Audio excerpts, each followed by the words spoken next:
You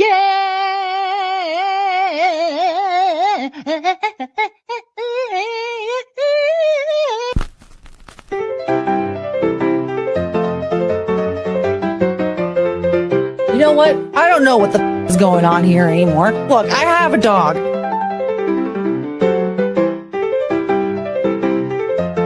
What's the language you'd like to learn? I don't know. Probably English.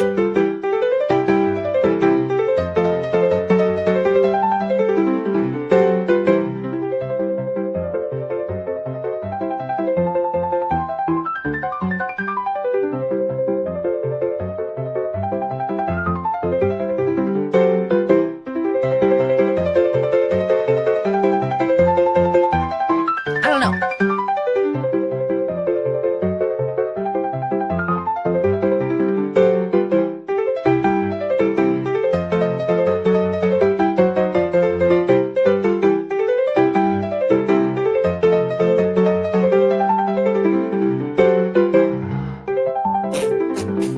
Does anybody remember the girl group Dream? No. Wait, is that her name?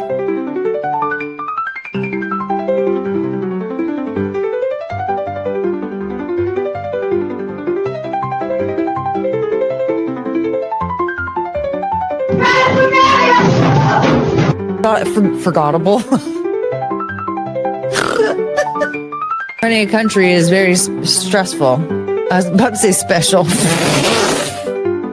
What's wrong with me? Just because you had turned a year older doesn't mean you just get your ass eaten. None of this is funny. It's not that funny. Why am I doing this to myself? Oh my god, I have to giggle so bad. It wasn't even that funny. It's so sad how it hurts. I'm crying. Chungus hates it. Come back, honey.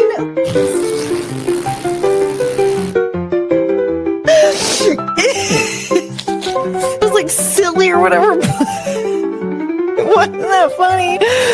But I can't stop laughing. It was so stupid. No, actually, definitely did kill himself. We saw a video footage. Oh my god! I can't stop crying! Hi, honey. It's okay. This isn't something that you just announced, sir. I think Courtney just broke. I know.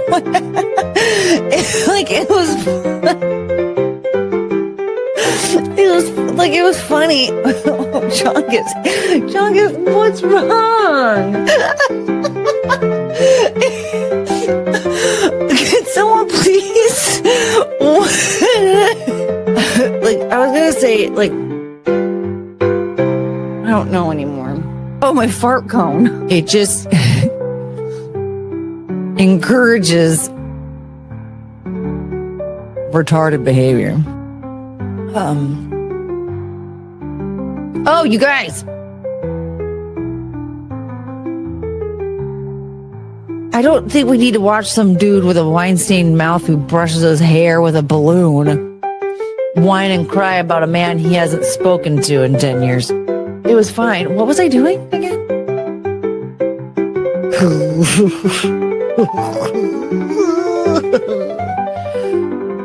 Poor kid. It was kind of his fault. I'm drinking my Coors Light. Kiss my husband goodnight. Then I got in my truck. And then I yelled out, "What the?" This ain't your typical honky tonk.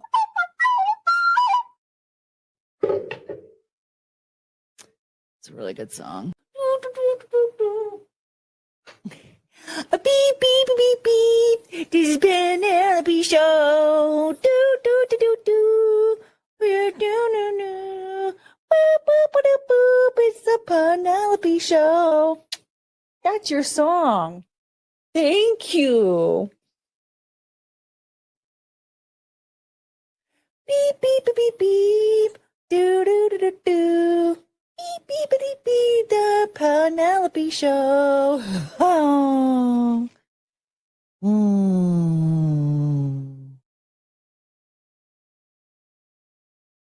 You couldn't give a about this, could you? Yeah.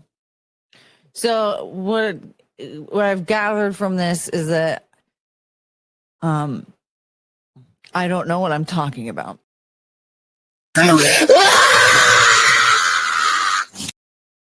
I really like that as a show opener. That's I'm a fan. Hi everybody. Hello everybody. I'm Dr. Nick now. As you can see, I have a little croissant here. Can you guess which one it is? There's another one over there. You already know who they are. But oh well. Okay. I'm yesterday after our walk, I was feeling so full of energy. And then we walked today and I'm like, everything hurts. It's a whole thing. I don't understand. I think I talked about this before, but I can't figure out how people can gain so much weight. Like I'm at a point right now where I'm like, this is unlivable. I have to lose weight because it's too exhausting. This is too exhausting and too much pain. It's crazy. Anyway, so I'm gonna perk up, I think.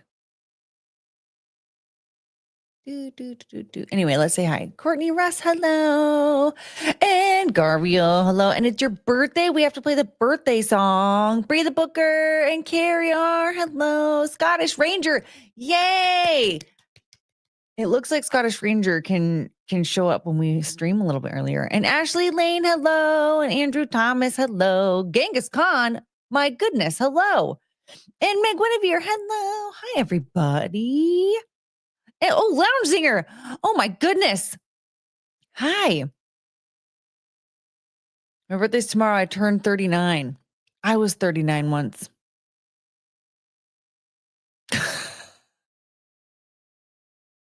So I'm sorry. I'm so sorry. Anyway, before.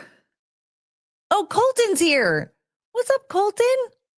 It's good to see you. Okay. Penelope's here. Penelope's so cute. So I had this. Oh, not true. You're 32. I almost forgot about that. But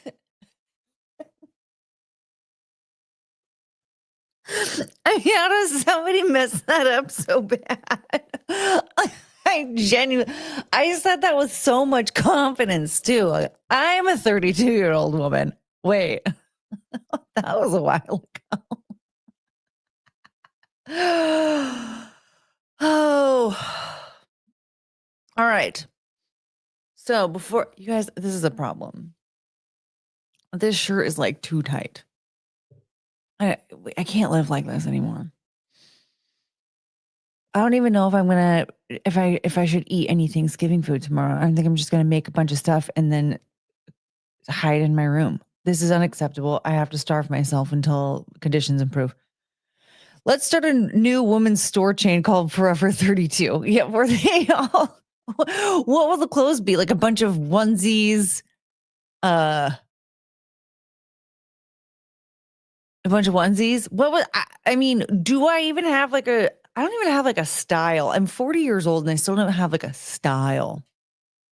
Let's ask Courtney silly questions. Okay, we can do that. Okay, before we get into silly questions, let's say happy birthday to Gabriel. You can clip this and save this for yourself for another day. Save this for your own birthday, whenever your birthday is, okay? I haven't warmed up. I apologize. I'm nervous now. Happy birthday to you. This is your day. And on this day for you, we're going to love you in every way. This is your day, your day. Happy birthday to you, to you, to you, to you, to you.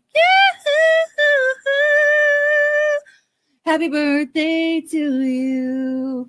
You're still young. Age is just a number. Don't you stop having fun. This is your day, your day. Happy birthday to you, to you, to you, to you, to you. All right? Clip it, save it for your birthday, and then thank me when it happens. Oh. Look at my baby. Which one is she? Don't show her belly. Which one? I love you.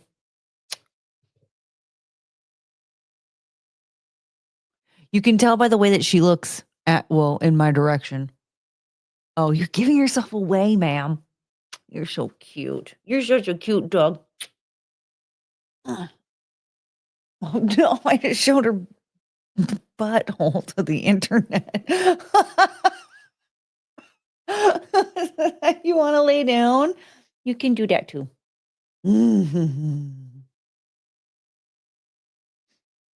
James, I've got to stream in a bit, but I couldn't miss the chance to pop in for a quick flirt. Hi. I'm just playing with the dogs. Oh. Oh my God. Okay. Honey. Oh my God. No.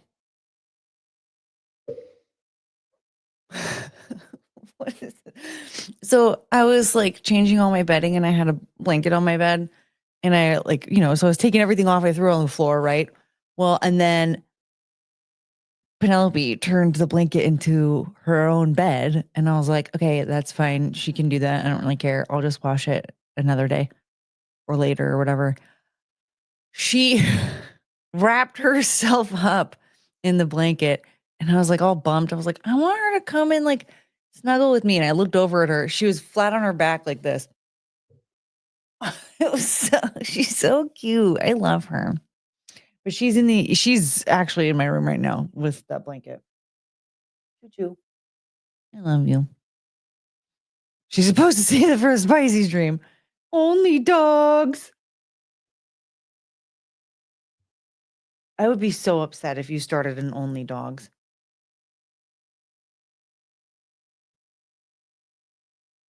No, you can do what you want. You're an independent dog. But you need your mom. So anyway. I'll have this is a private conversation. I'll discuss this with her without you guys here. AV Tom, what up? Hello. You guys need to remind me. I need to deactivate. I need to disable Treat Stream. It's active right now, but I need to disable it in a little bit because the sun, if you order something at like 3, it's going to take like an hour or more for the item to get here because for some reason that's how Treat Stream operates. And the sun's going to start going down and I don't have a working porch light.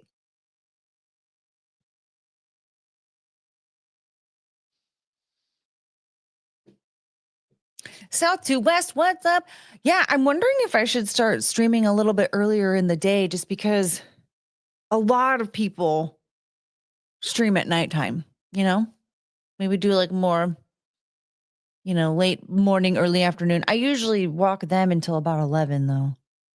And so I would have to like hurry. I'd have to definitely make sure to shower before the walk. What a shame Frank isn't here right now. I did have a look. You guys, I made a pre-Thanksgiving batch of mac and cheese. It's already gone.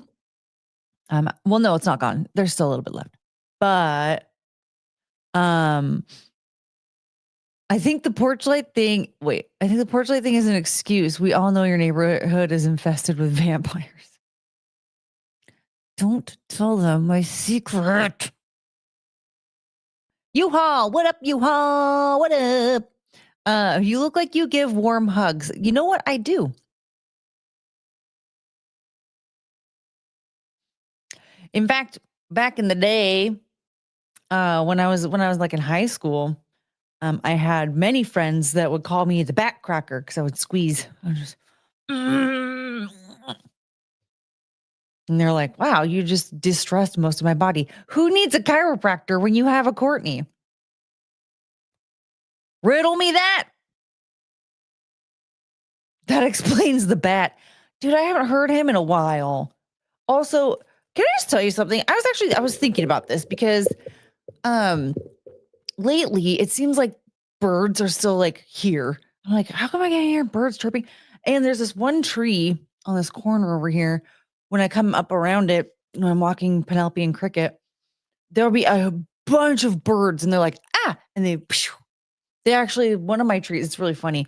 They'll be in one of my trees in the backyard, and then Cricket will come out and be like, "Rah, rah, rah, rah, rah, rah," and then they go, ah, and then they all just flock to my neighbor's tree. Sometimes they just flock to the other tree in the yard. Like, oh yeah, you got so far. Not very smart. But I was thinking, don't they fly south during the winter, right? Like, I thought that's what they did, is they flew south for the winter. They do. I know that they do. But like every once in a while, they seem to like stay a little bit longer, or like they'll pop up really early. I'm like, what the hell? Also, two questions I have. Okay, one of them is a genuine question I have. Another one, I have a criticism about Holden Caulfield. But I want to know, what's their route like? Like, how long can a bird fly for?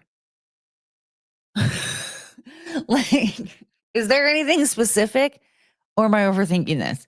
Like, don't they fly and then they just find, someone else's tree to stay in until they like fly and get tired again, and then they just keep going?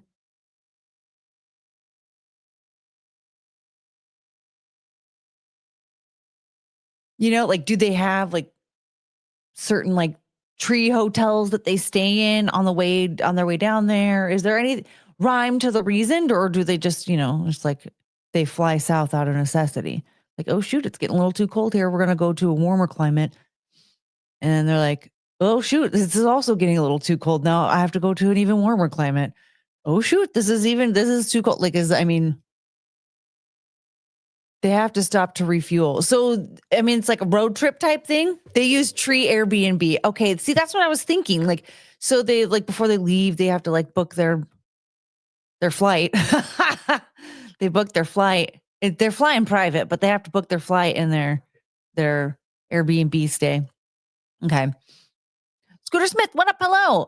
Somebody help me. I don't know. It's instinctual. Okay. So there's no rhyme to the reason. They're just wildlife.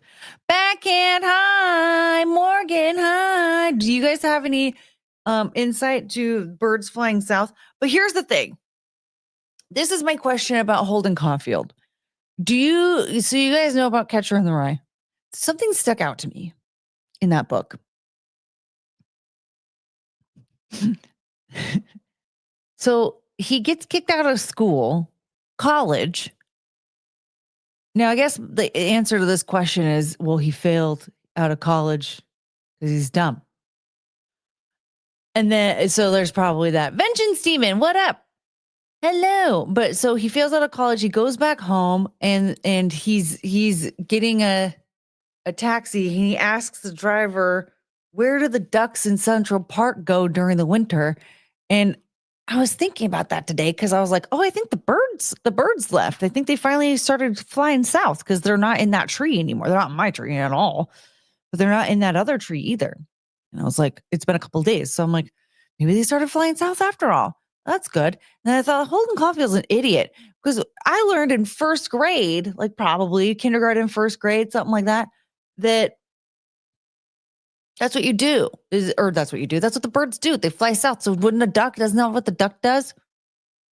And the cab driver responded back in Arabic. I read that book since 9th grade. Well, here's the thing. I don't want to admit to you this, but it's not that I read it. This is just bits and pieces that I'm picking up on from the book. Okay. It's not like I'm in the middle of reading a high school book. But what I want to know is he that stupid that he didn't even know, like, hello. I remember one time I was like, I had to jog my memory a bit because, yeah, I learned this in first grade, but it's not something that I think about or apply to my daily life, right? So, thinking like, what do birds do? They like hibernate like bears. Oh wait, no, they fly south for the winter. That's right, right? Like that's just like but like, I mean, why is he that dumb? Hi, come here. Oh, you're so Oh, oh, baby. Thank you. Oh, my little sweetheart.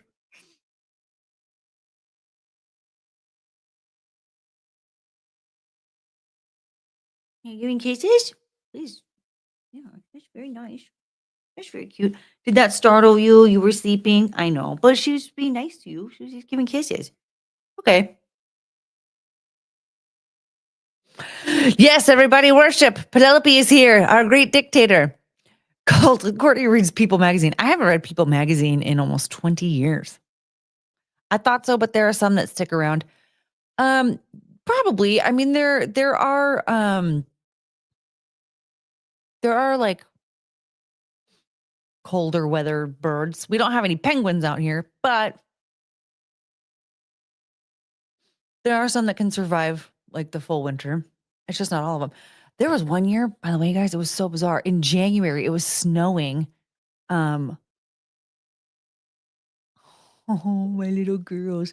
I found there was a bunny in the parking lot when I was at work. I was going out to my car and like, there's a little bunny. I was like, excuse me, I don't think that this is.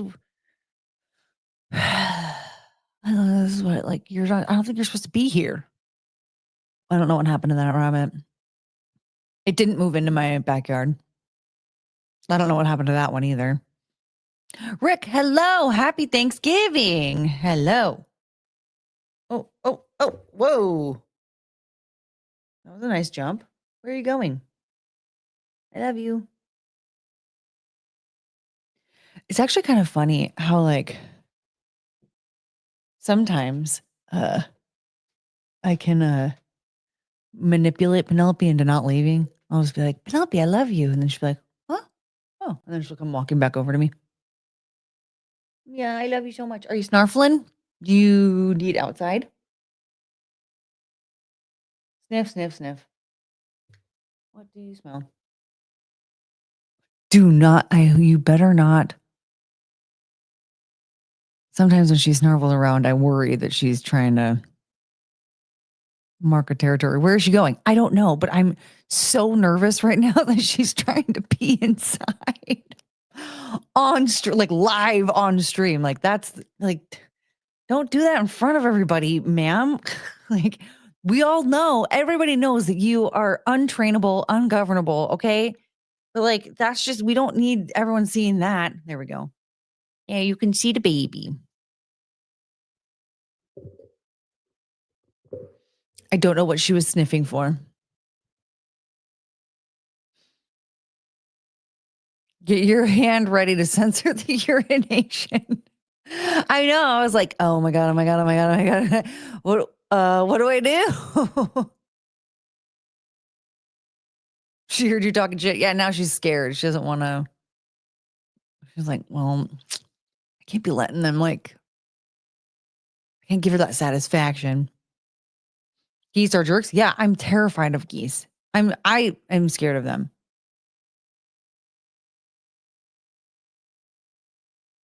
You guys, I still have the theme song stuck in my head. I don't know. It's kind of a banger. Should I do a new intro? I don't have any clips though. I don't have any like good clips. If Courtney had a child, the child wouldn't be an iPad baby. I mean, no, I can't keep, well, first of all, I don't even know how to really operate an iPad very well, but, um, I wouldn't even really want a lot of technology in my house. Like I barely even like use the TV.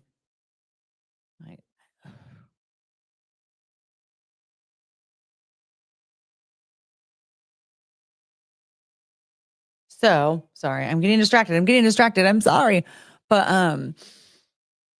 I just I don't know. What was I just thinking? Crap. Sorry. Yeah, I wouldn't be, they wouldn't be iPad babies. They'd be nature babies. I mean, I'm not even like a very good like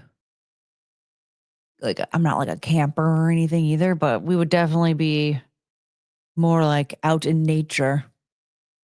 Or I don't know, hanging out with the dogs. Mini Vader is all the tech you need. He fell down and I hurt my back. And so I can't reach. I can see him, but I can't get him.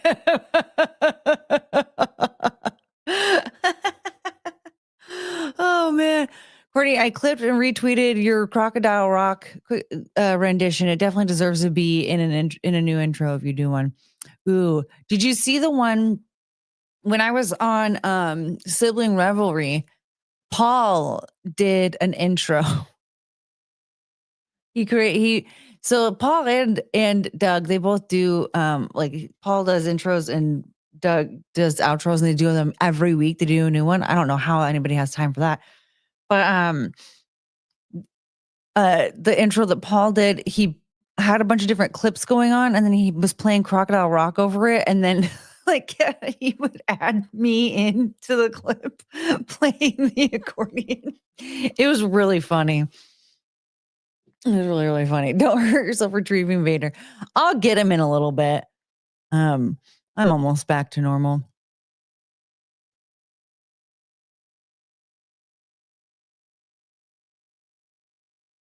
I remember when a rock was young. Oh, Elton. I love you. You're so beautiful. I get very distracted by how lovely my dogs are. I apologize.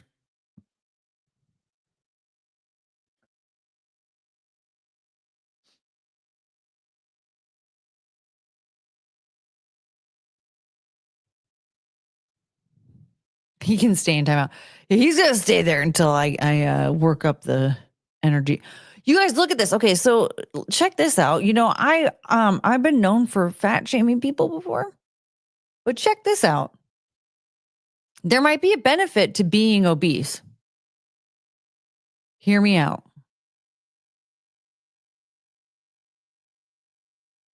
The stray bullet struck her right in the stomach. It pierced the skin, but started to slow down as it entered her body fat. Layer by layer, the fat absorbed more of the bullet's energy like a cushion. By the time it hit deeper tissue, the bullet had lost most of its force, coming to a stop before hitting any organs and saving her life. To save your life, order my cookies so your stomach can get bigger and bigger, preventing death caused by the bullet.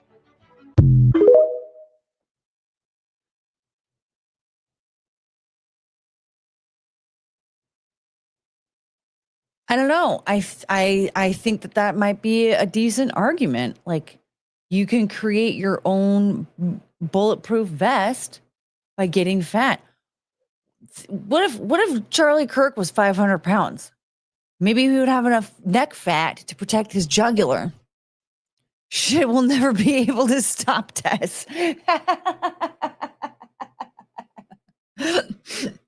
Oh, Russell, please learn to laugh every once in a while. Come on. It's funny. Chungus is bulletproof. No, you're perfect. Actually, Colton, Chungus lost some weight. I haven't weighed her recently. I think she seems like she got a little bit thinner since the last time I weighed her. But when last time I weighed her, she had lost 3 pounds. So this happened to a mafia member, Fat Pete Chiodo. They tried to kill him. He survived and testified against the mob. Actually, kind of funny. I mean, don't get me wrong. Somebody that size will die of a heart attack, or definitely get some diabetes. You know. So if you're really that concerned about getting shot, you should probably just wear a bulletproof vest because Charlie Kirk had super bone structure when the bullet inserted itself. I don't know what you mean. What?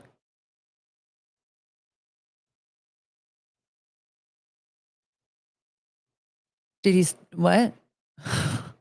I'm confusion.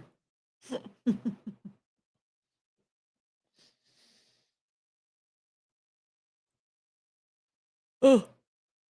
Oh.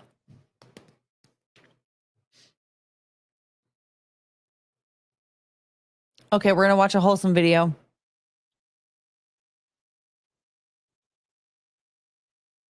Wait, the mobster survived 12 shots. So he's 50 Cent. 50 Cent is lost all credibility now. Like, who cares? He got shot 9 times. Ooh. Pete Chiodo or whatever was shot 12 times. So Fitty, I don't know, better get into some trouble again. His spine was so durable, the bullet went upward after contact. I thought everyone said that it bounced off of his collarbone, like off of his chest and into his throat. I don't know. I didn't see it. Looked to me like it went in, but I don't know. I'm kind of dumb. All right, wholesome videos. Hi, can I get a drink? Sorry, he's new. Hi, I have an appointment today. He's new. Sorry. Oh, he's trying. He's new. Oh. Yeah. Hey, it's procurement requirements in the city of Irvine, California. Oh. So procurement is that first section. Hello.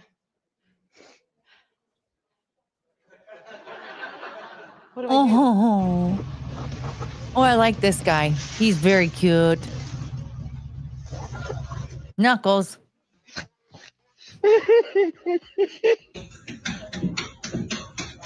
Thank you for helping, Marty. High five. Too slow. Oh, poor baby. Don't make the baby sad. Oh, that's so cute. I love dogs.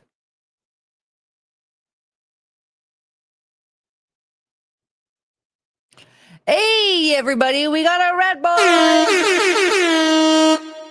That's right. Red boy. Thank you, U-Haul, for the 99 cents. Okay, so do you know what that means? Oh, crap. I almost missed this. I'm sorry, Morgan. Morgan with the $2. Here, have money. Thank you. Okay, so that means that we are $97 away from Cleve.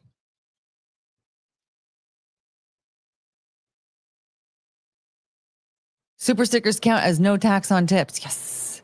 Did he let 13 guys shoot their shots into his girlfriend and he ate them all? I hate everything that was just said. I want a Chonga's birthday cake. Yes. Your Chonga's birthday cake. You're so perfect. Gosh, she's so perfect. She's so cute. I love her. Candace Owens would argue that Neo from Matrix bent the bullet that hit Charlie. You know what's crazy is that, like, sometimes when she says all this like wild, outlandish stuff, and I'm like, girl, whoa. It makes me think of all the people that were called like foil hat QAnon losers, right? Where I'm like, remember all the people that like had all these theories about COVID and all this stuff, and then they were all proven right a few years later, but everyone was making them out to be like absolute maniacs. And then we're doing that to Candace, but I have to say, like, she's also saying stuff that sounds absolutely insane. And like, shouldn't we be celebrating that Backhand is still alive? That's right. I forgot he died. Yeah, you guys, last night, Backhand died in the storm, but he came back to life. This is amazing. Yay! Backhand's alive again. Thank God. I don't ever want to have to take over for him ever again. Trying to keep count last night was a nightmare. However, okay, so recently there was one situation where everyone was trying to say that Candace Owens looked like an idiot because apparently she got trolled on the air, but I don't know.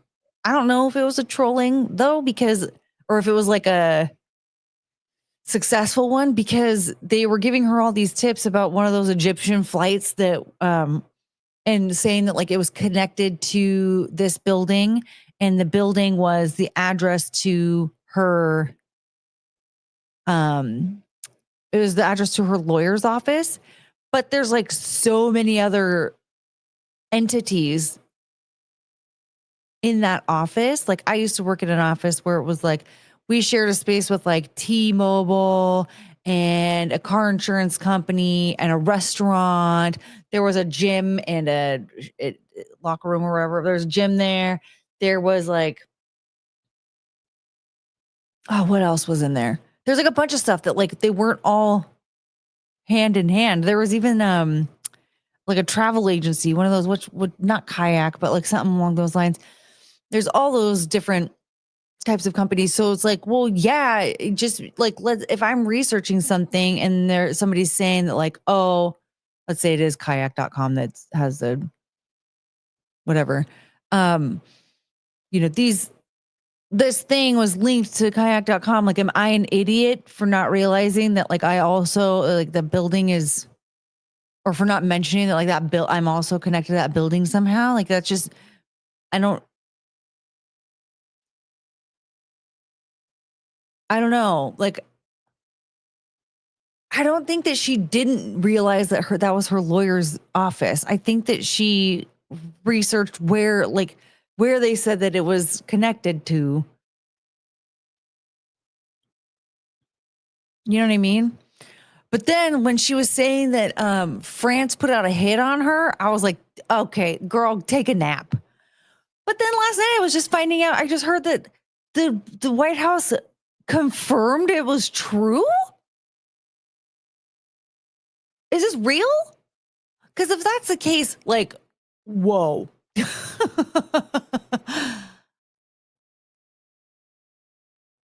I don't know.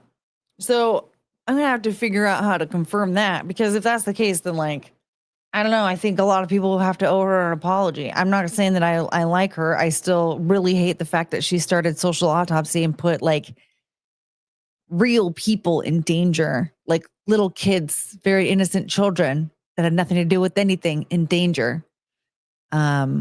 And people that I currently very much like and respect also were in lots of danger back then. Like, Tree is the one that sticks out the most. She was a cop, and there were men that were about to be released that she had arrested, and they were making threats to like rape and murder her.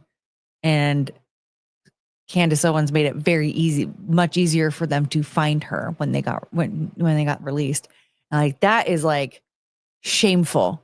Like you should feel permanent shame for something like that. That's disgusting. And then her whole family was like put at risk after that too, because like there was not just her information that was released on Social Autopsy. So I don't care that website's no longer in existence or whatever, but like that's something that you did at one point in time, and you put real human beings at risk, and that is shameful and disgusting, and I can't ever respect you for that. Was she right about Mrs. Macron having lady balls? There's something so crazy going on with that I can't even understand, because I've said it before. Like the woman's 70, and like as women age, like their body produces more testosterone, and they do end up like adopting more masculine features as time goes on, like they're so getting whisker chin and all that stuff, right? So it's like there's we have to remember they're not looks matched, Emmanuel and Brigitte, right? Because they're 25 years apart. The crazy thing that I can't get over is that she was like, that used to be his dad. And then she transitioned and now is dating him. Whoa, what? But then people were trying to say that she was listed like on, I think it was like their version of the IRS. Like it was like a government website, and I think it had to do with like Social Security. Like on that website, they were saying that she was listed as a man, and the male name was Jean Michel. But I'm like, well, no, Jean Michel Macron. So of course I'm like, if Candace Owens is correct about this, that is insane. That's insane, because that's the most insane thing I've ever heard of in my life. What? I can't wrap my mind around it. But then also, like, wait, what do you mean that Brigitte Macron is listed as this person? Do you mean that, like, she has a social security number and that's connected to that name? Like, how? Because Jean-Michel Macron is Emmanuel's dad. And she has, I think her brother's name, I think, was Jean-Claude. I can't remember. I have to, like, actually look this stuff up. So there's certain things where I'm like, she very well could have been right. I have to care enough about it to look into it. But like just the little things that I've seen, it's like, I don't know. This is looking like it's adding up. Doesn't mean I like her. I'm still mad at her for putting people at risk. I didn't know this. My granny has balls. Is Brigitte Macron your grandma? Lounge singer. What? Unless something has come from White House since yesterday, Candace worded it in a way that if the White House says nothing, it confirms her claims. Oh. So she's claiming that they confirmed it. No. That's not how this works, ma'am.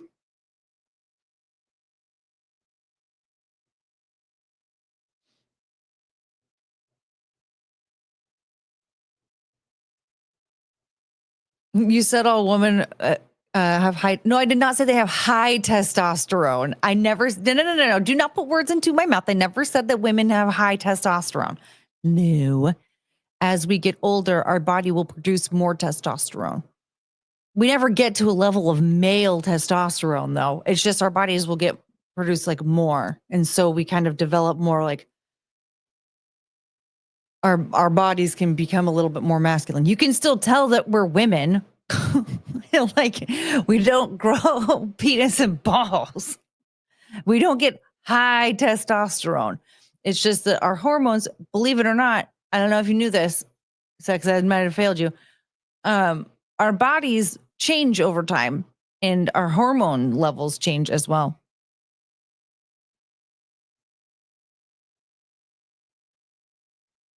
Hello, Gone Girl. Hi.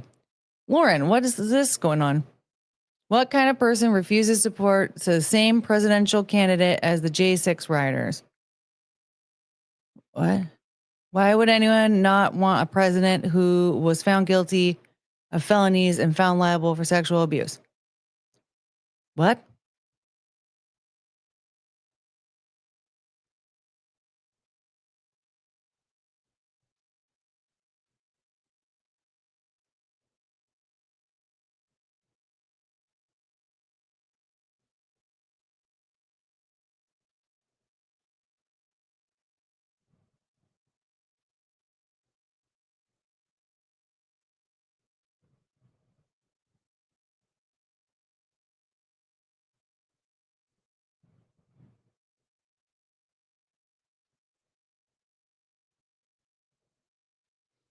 So, someone isn't on their meds. Yeah, I don't, what?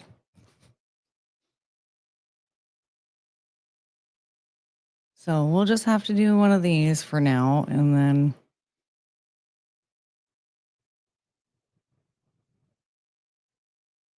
I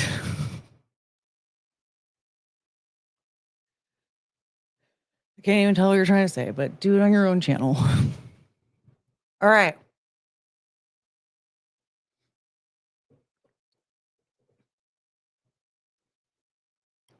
Is that Lauren or Scarlett Hampton? I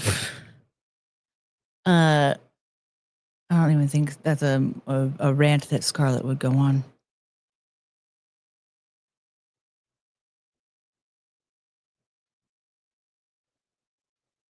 You'll have to excuse the left. They think people actually care about the dumb shit they think should be important. So they're going around trying to seed doubt ahead of the next election.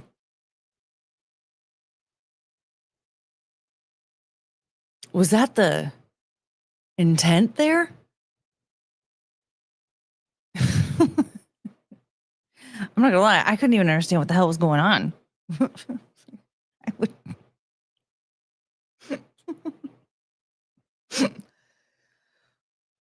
I look, man, if you're trying to like change my mind or whatever, at least make it coherent. I wonder if that was a bot. I don't know.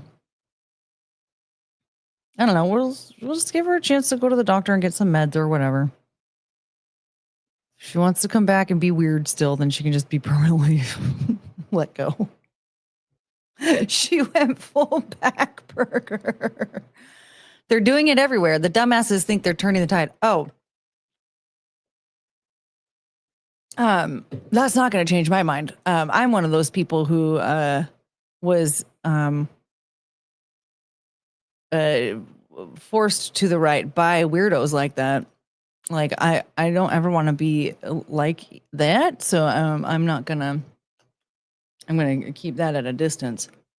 So try a new approach, because at the end of the day, I'm not going to claim one side or the other. I prefer to just have personal convictions and vote based on those.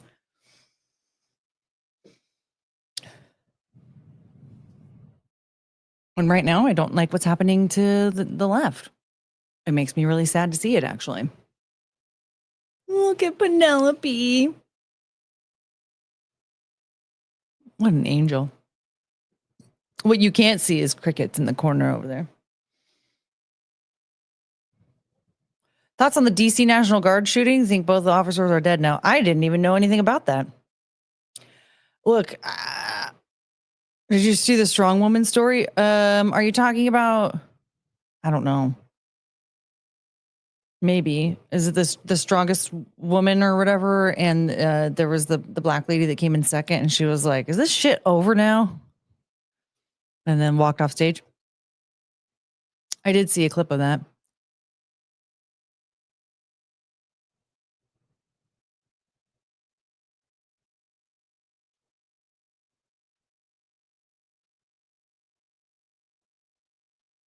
So did you guys see that there are people that are posting videos that are like, I'm so-and-so and I brought this for Thanksgiving?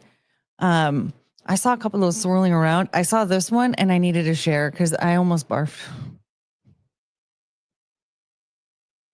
Hey, I'm Jennifer, and I brought the pineapples, mayonnaise, and cheese. There isn't even like a name for that one. I'm Anne Marie. I brought the pineapples, mayonnaise, and cheese. Like she didn't even like. It doesn't even have a name. Hey, I'm Jennifer, and I brought the pineapples, mayonnaise, and cheese.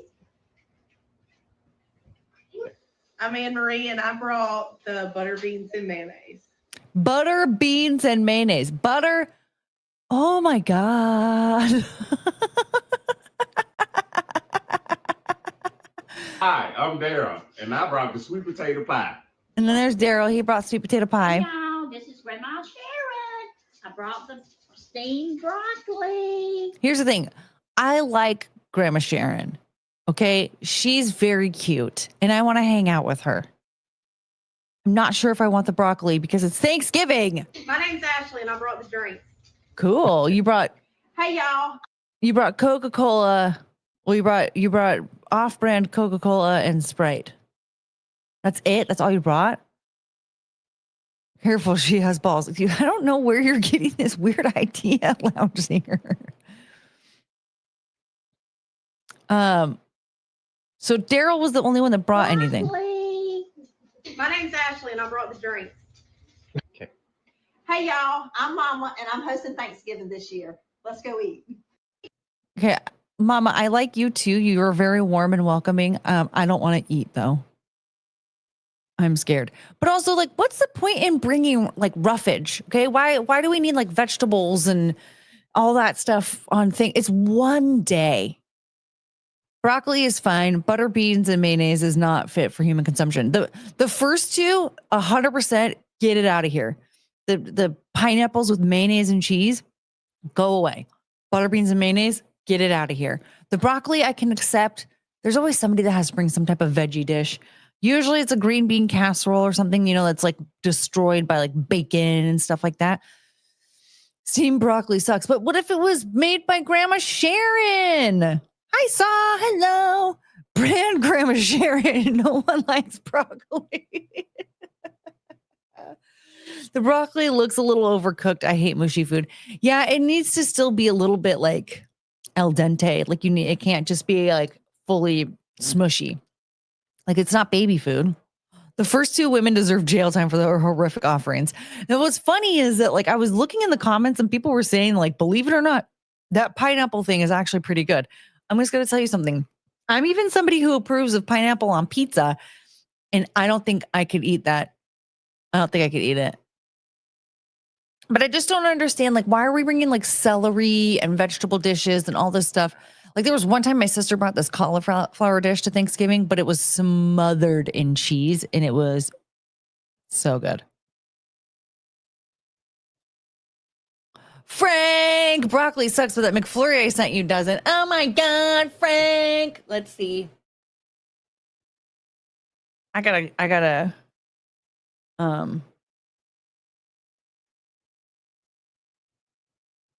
make sure to disable it soon. Yay! Thank you, Frank. Let's see if it shows up before the sun goes down. Gotta love you and leave you. Have a good night. We'll see you later, James. And why wasn't the broccoli covered? Yeah, the broccoli could have been covered in cheese. Boo to pineapple on pizza. Look, if I ever order a pizza for you to eat, it won't have pineapple on it.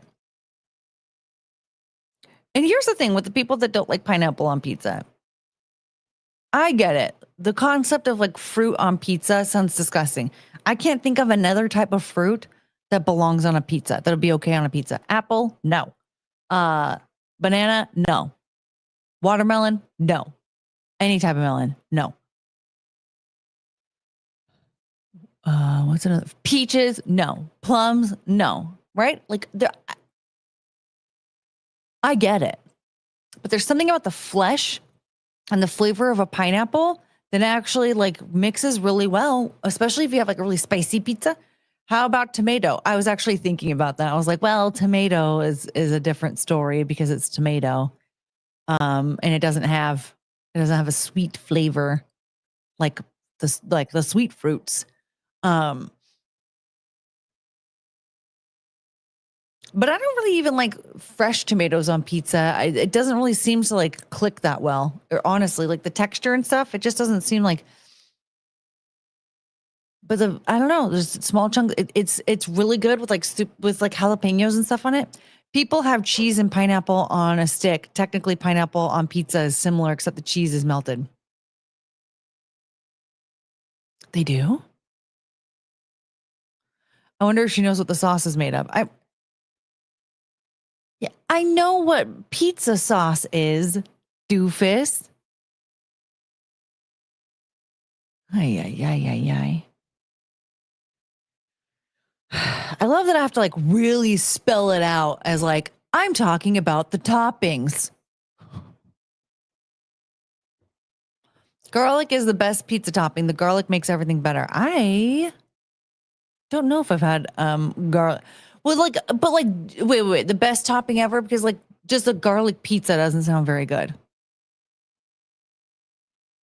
I'm making cheesecake with my daughter's help because I'm differently abled at the moment. I'll check back later. Oh, good to see you, Frank. Are you sure? Because the sauce is yeah, I know. Do you not know what a topping is? Do you not know that there's a difference between the toppings and the sauce? Russell.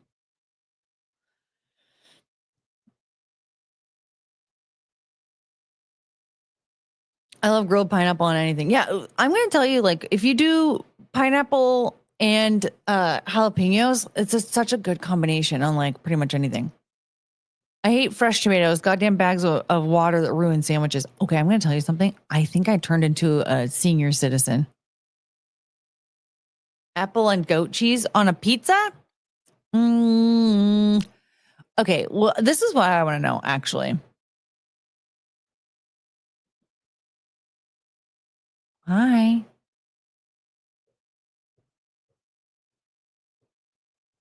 The camera might fall. Okay. Look at that beautiful face. What an incredible creature. Do you feel like there's a difference between like flatbreads and pizza? Because to me, like an apple and goat cheese flatbread, that's fine. But some people think that that's like the same thing. Like I've had weird flavored flatbreads, right? Where there's like, oh, there was one I used to get. What the fuck was it? I can't remember now, because then I got this other one from another place. I got pizza from this other place, and that was the only pizza I ate for like a few years. It was so good. And I was like, I can't believe before I tried that pizza, I thought that other pizza was edible. Like I was just like, no, pizza's good because pizza's pizza. And then I finally got a pizza at the pizza place that Boots used to work at. Oh, my baby. And what? Oh, and then I realized like no other pizza was good after that. Which, by the way, you know what's really funny is well, this is kind of sad, but when I used to joke that Boots worked at this pizza place, the day that he died, they posted an ad that they were looking for new employees.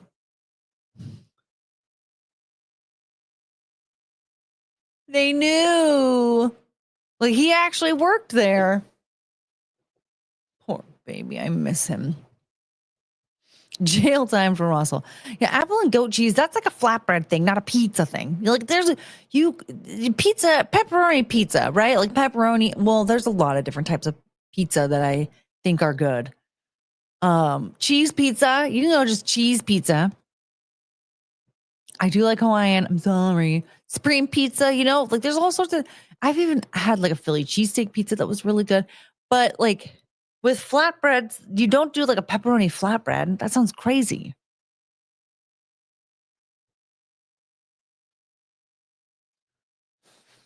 I have like one hair that's trying to poke me in the eye, as usual. Anyway, all of this to say that the pineapples with mayonnaise and cheese is horrific. Don't people do deviled eggs for Thanksgiving anymore?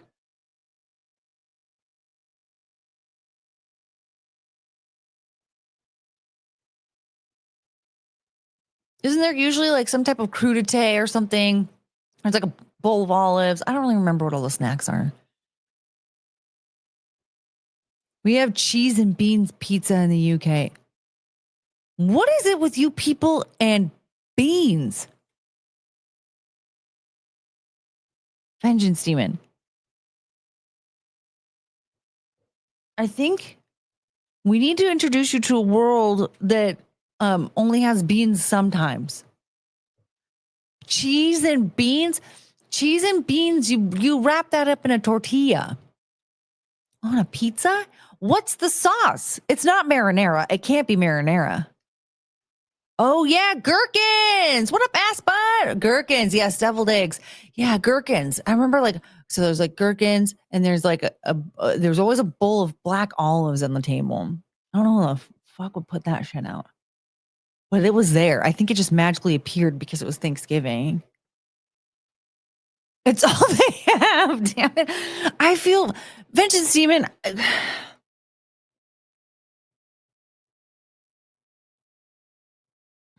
How do you leave the UK? Because I'm really sad. Oh, pipe down, Russell. Russell, are you just like really obsessed with having pineapple on a pizza? I don't mind it, but it's not my go-to. You know what I mean? Charcuterie board? Oh, somebody's doing well. I come from a poor people house. And so it was just like can I tell you something crazy? We didn't have mac and cheese on Thanksgiving until I decided to make it.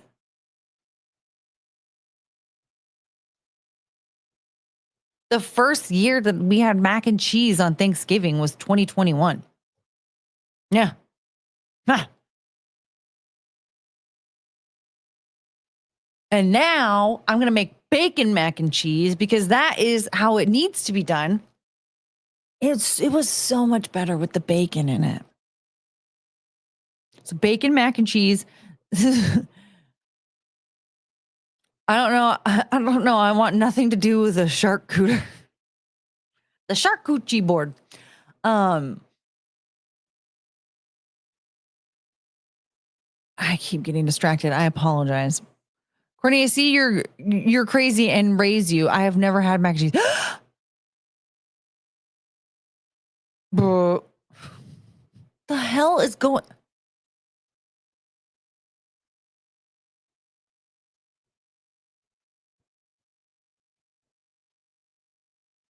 What else happened in that emu war, backhand? I don't understand. Do you not have noodles in Australia? I can understand. I mean, I guess because weren't the emus taking out all the wheat, so did you stop making pasta out there? Do you not have cheese?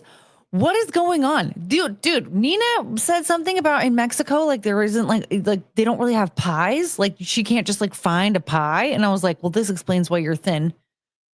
Because well, I, as a person who has easy access to pies, I do eat them a lot, as you can tell. But how do you not have it there? What is, if I see mac and cheese at Thanksgiving, I'm leaving? What? It is a delicious side.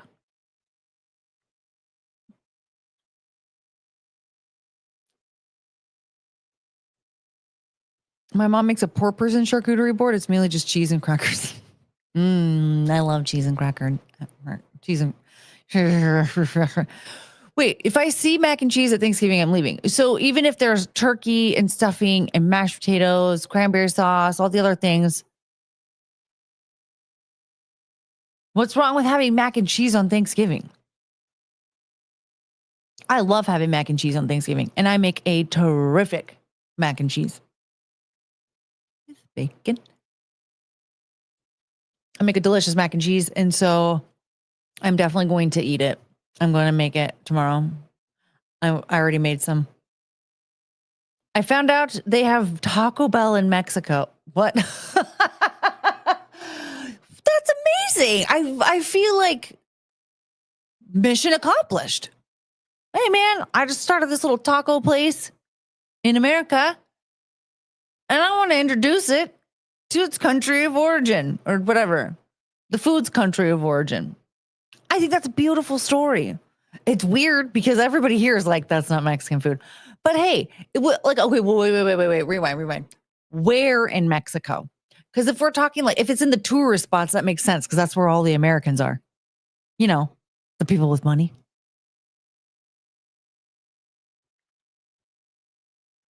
There's at least one in Tijuana because look at all the college students going down there to party. Of course they want Taco Bell when they're drunk. So it makes sense. No, this makes a lot of sense. Lobster mac is the perfect complement to turkey and stuffing. I've had lobster mac once, and I don't think it was made very well. I don't know. There's something weird about it. I didn't.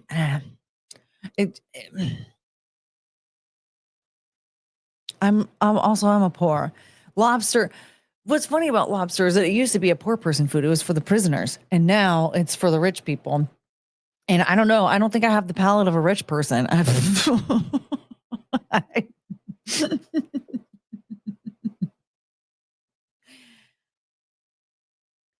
I'm just too white trash for something that fancy, I think.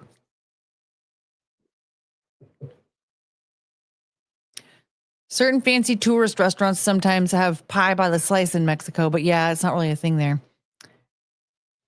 They're missing out. Taco Bell is so cheap, even Mexico can't compete. In Tijuana, I knew it.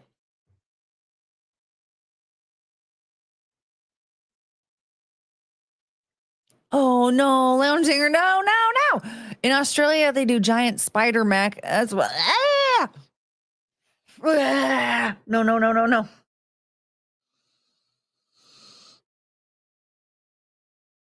You're scaring Chongus.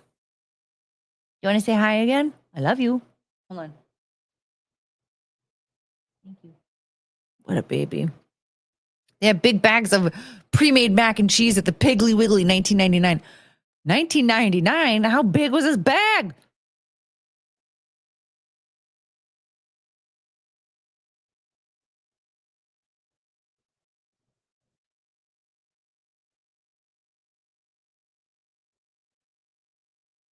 She's at it again. You know what? I brushed her teeth and it didn't do anything. I have to brush her teeth again. Yeah, girl. Let me look at your teeth. Excuse me. Okay, they're better. Yeah, they're a lot better.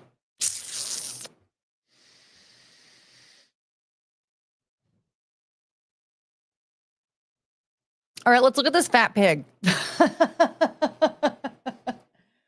I had to make an executive decision here because there were two videos that I was trying to decide between. You know what? Here we go. We're gonna watch this lady see what she eats in a day at her 8 to 5. Working 9 to 5. What a way to make a living. No, get him by. It's a rich man's game. No matter what they call it. All of them get it. Spending time putting money in his wallet. 9 to 5. You gonna do Chris?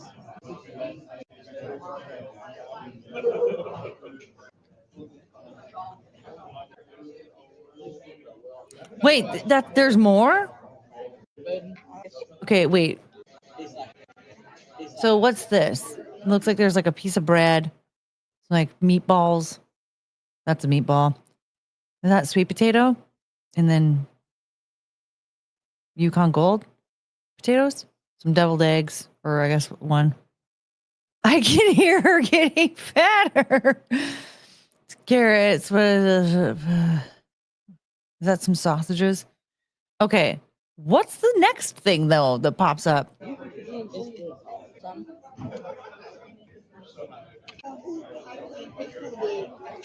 All of them get it. Well, I was gonna like get my crutches and make it. Ooh, that sauce. I bet you that sauce is like a million calories. What's that? Pig in a blanket? Oh. You gonna do Chris?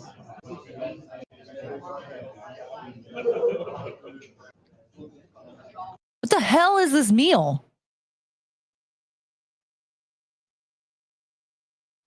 A piece of bread, some meatballs, some pigs in a blanket.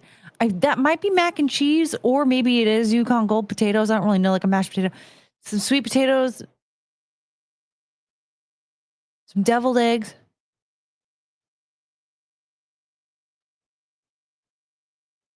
Ma'am, this isn't, you're not just, you didn't have to like rummage through your fridge to find something to eat because you're too lazy to go to the store. Like this is being served to you. Like this is, or it looks like maybe it's a buffet of sorts or something. Like, and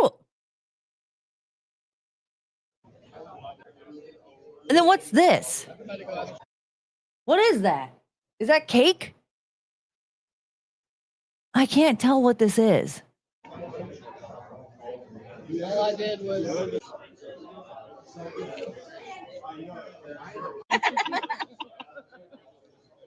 I'm gonna go say if you. Is this cake? Oh, she didn't start over. What is that? Okay, I think there's bread and maybe some ham. She said this is Thanksgiving edition. All of them get it. She said this is Thanksgiving edition?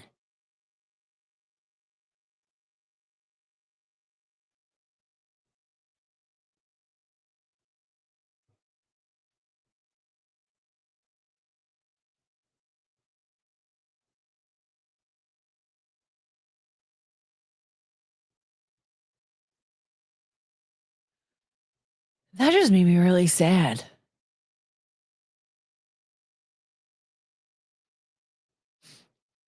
Why is she recording herself? No, it's what I eat in a day at my 8 to 5 Thanksgiving edition.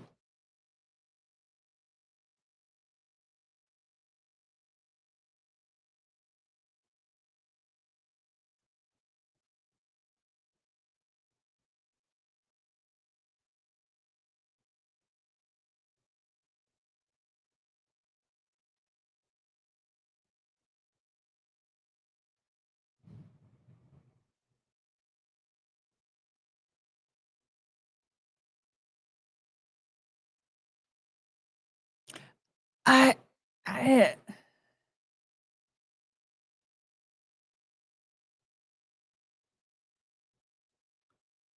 that upset me a lot.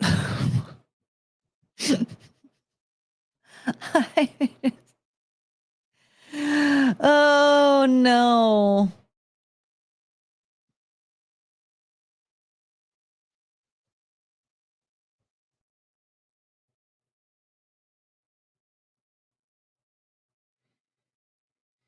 I have a feeling she ate more than what we saw. Oh, absolutely. Oh, she definitely did. That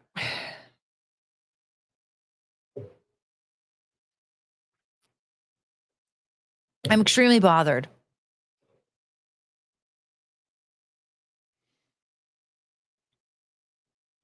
Okay, you guys, the McFlurry should be here.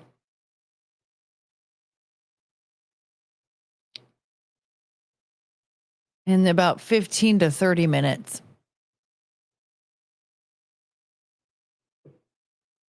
Let's see what happens. I should probably disable it now. Because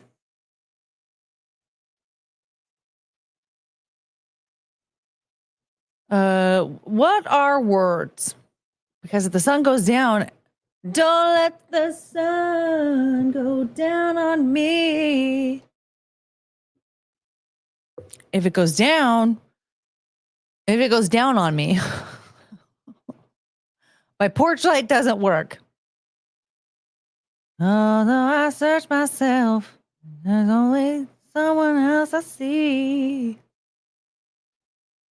Okay.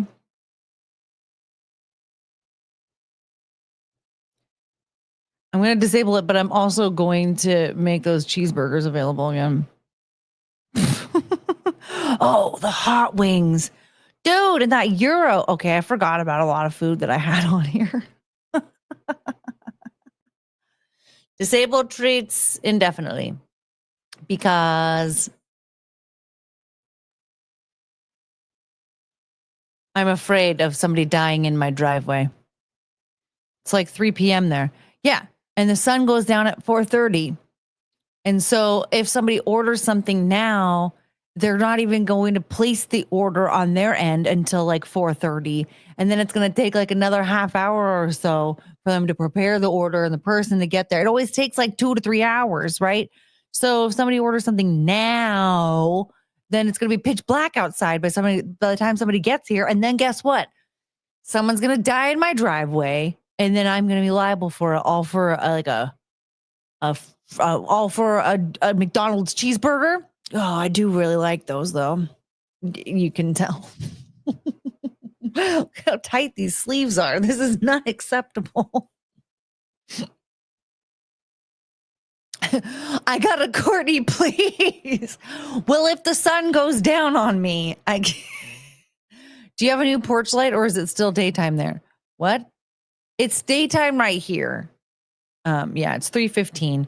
And so that's why I had to disable the light. I had to disable Treat Stream because my porch light does not work still. I should just have Frank come over here and fix it. Because he did, what did he say? I can fix it. It won't be up to code, but I can fix it. And here's the thing. That is how I operate. My dad was a mechanic, but most of the times when he would repair cars, it was zip ties and duct tape. And he would get the car to work again. That is not safe, Dad. You're a disabled treat. I'm very disabled. Although I search myself, there's always someone else I see. Okay. Sometimes I look at the stuff that I bookmarked and I'm like, wait, why the fuck did I bookmark that? Like, do we really want to hear? I mean, there's a bunch. Do we really want to listen to John Kennedy and all the crazy shit that he says? He's pretty funny.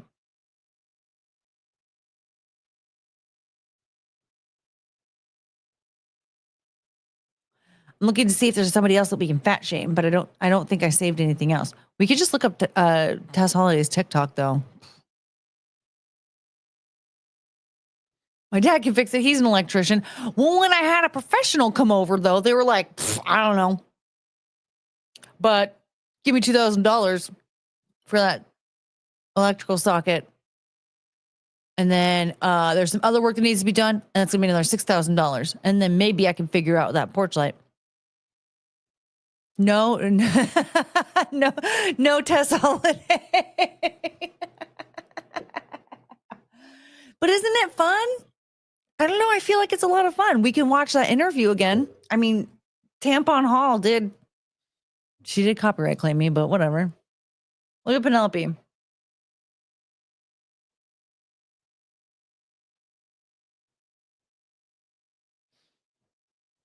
Think of the children. There aren't any kids here. It's fine. They'll be okay. Oh my God, a J-Bay video.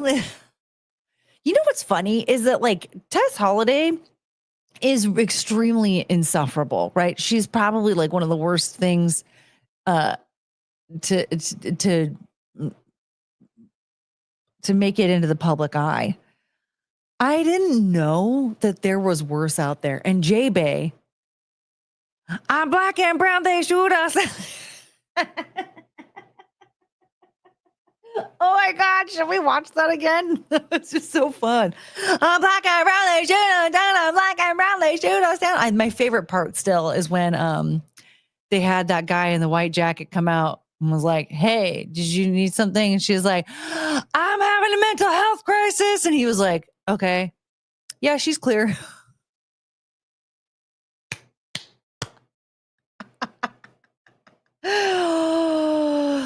Tess Holiday is the human equivalent of butter beans and mayonnaise.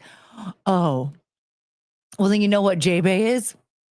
Pineapples with mayonnaise and cheese. She's worse. She is worse. J-Bay is worse than Tess Holiday.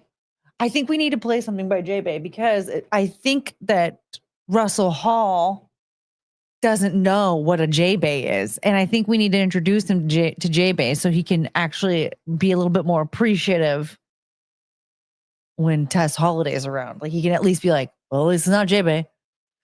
J-Bay was firing out some serious banger lines when she was spiraling. I'm black and brown, they shoot us down. I'm black and brown, they shoot. Which, by the way, she's like extremely white passing. Like nobody would ever actually guess that she has any black or brown in her blood.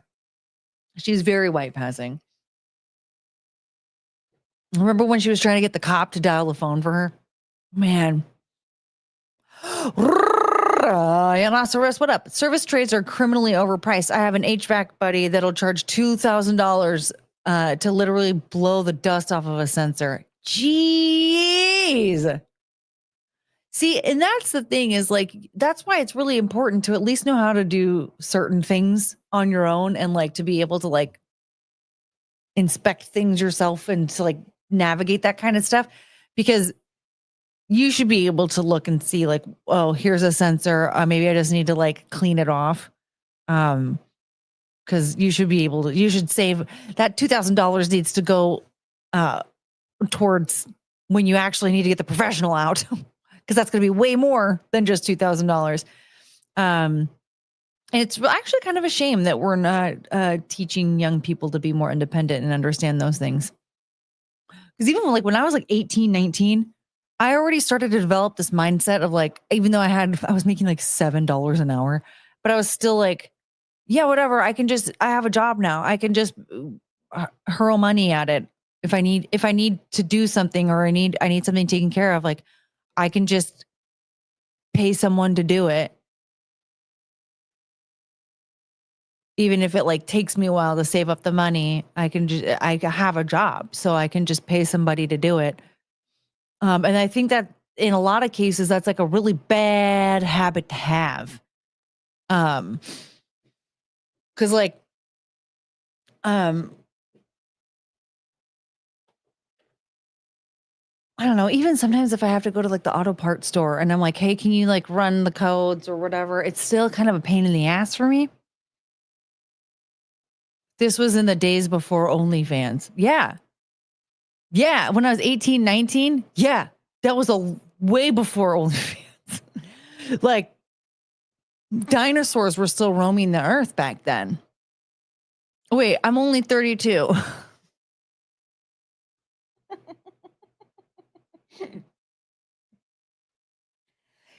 Oh man, it still makes me laugh to think that I said that with such conviction. In the before times long, long ago. Yeah, yes. Yeah. 2004, 2005. That was me. Man, we didn't even have YouTube yet.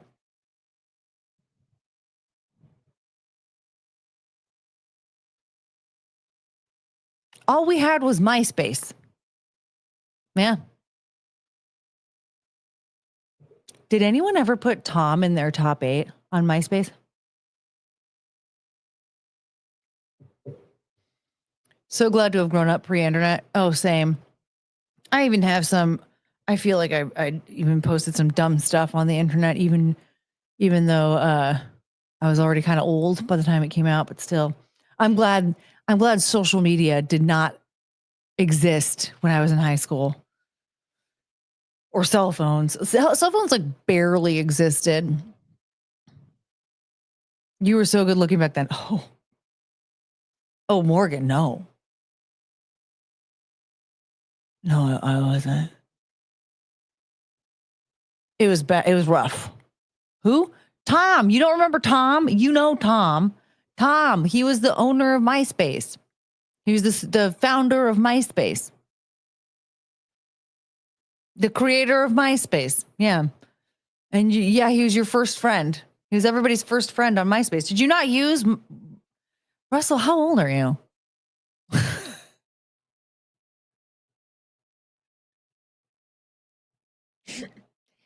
I just treat Russell like he's my age, but what if he's like 70?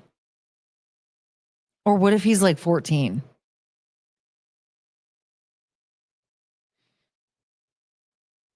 Said so confidently, I actually don't believe when you said you were lying. I know. I got really confused. I was like, wait. What? I am a 32-year-old woman. Wait.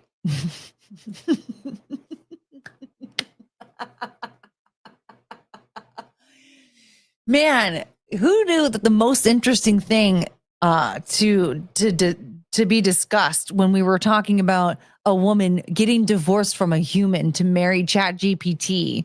Who knew that the most interesting thing to come out of that was me accidentally claiming to be 32? I've heard Russell's voice. He's in his 30s. Oh, does he have a sexy voice? Why did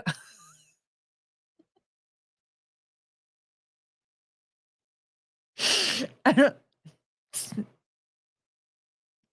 does he? I'm a heterosexual male. I did not use MySpace. No, straight males use them. 32 plus 12 plus 8. What? Why did you just make me 42? Okay, well, Carrie's getting banned. What the hell was that all about? Russell's probably way older than you, than like 34.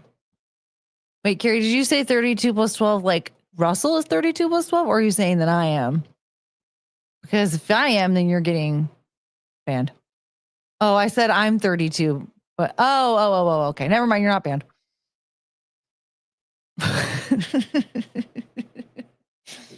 I'm actually in my 40s, but I have the voice of a teenager, so it balances out. Oh, okay. Well, of a teenager. Well, that's not very sexy. I'm old enough to be the mother of a teenager. Emma is here. Yay. The weirdest coworker I ever had told me how he stalked his now wife on MySpace to find out the stuff that she liked. So when he saw her in person, when he was out with their mutual friends, he could woo her. I guess it worked because at the time I worked with him, they had been married 11 years. Oh.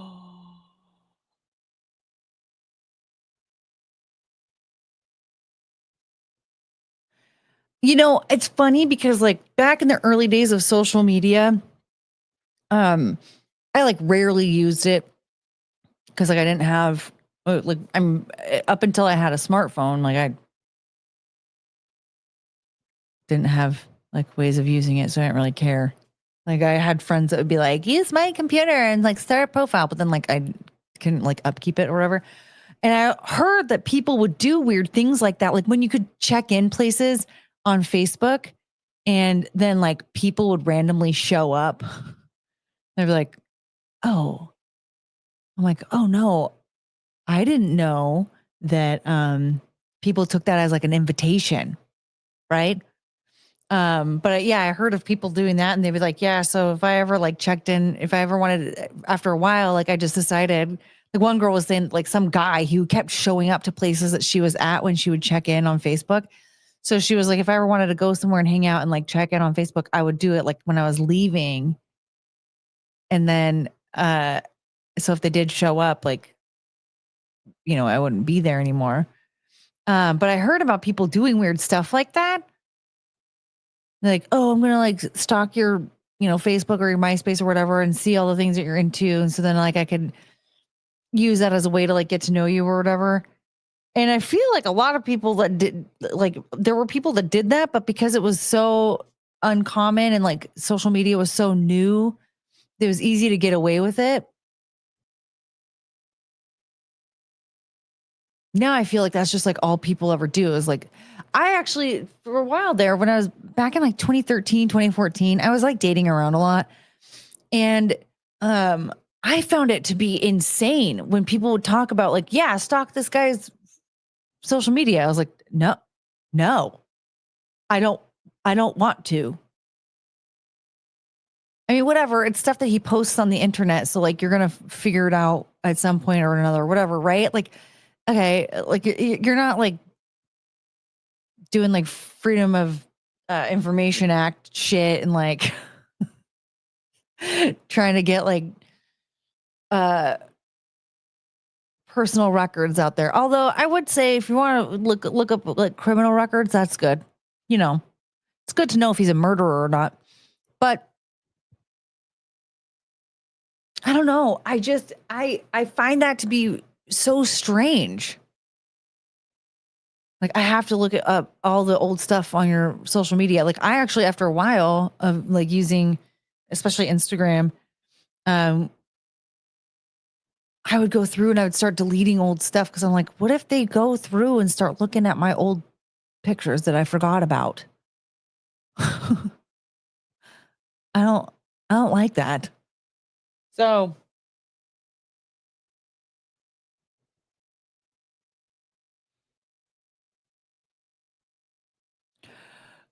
Courtney be getting Freedom of Information Act requests for dudes. No. Well, I mean, look, if you're suspicious, if something seems a little off and you're like, I think maybe we need to find out if this guy's a murderer. Don't look me up then. What? I don't understand. Hi, Adam. I never put anything about where I was going ever. That's always been so weird to me. I used to, I don't know, like I remember my friends and I used to like check in at like bars that we were at. Like we thought that we were being cool, like bragging, like we're cool, we're social. People want to hang out with us. So we're at these bars or whatever. Well, that's what you do when you're hammered, I guess. Yeah. I don't know. I think the social media stalking stuff is like very strange. If I'm into somebody, I intentionally don't look at their old social media because I was always told, don't ask questions you don't want to know the answer to.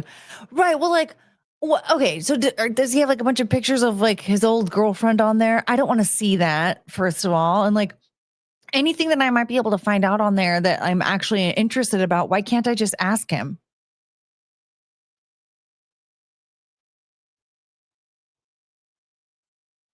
Like if you're already that suspicious about somebody that you feel like you need to go, you need to like do investigative work, like maybe relationships just aren't for you, or maybe the relationship with that person isn't the right one, because I don't like the idea of like I'm too curious and I'm too suspicious about this guy. Like I have to know everything. I don't want to know everything. Isn't mystery a nice thing? Mystery is a nice thing. Mystery and trust, both pretty good things, I would say. I find it strange to do all that.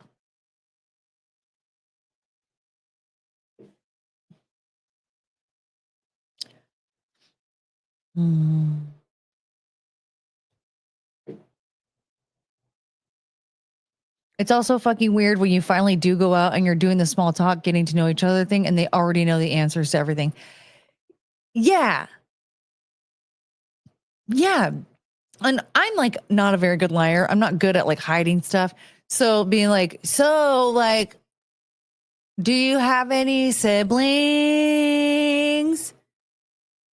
He's going to find out right away. Like, you already knew that. Do you have a mom? I don't know.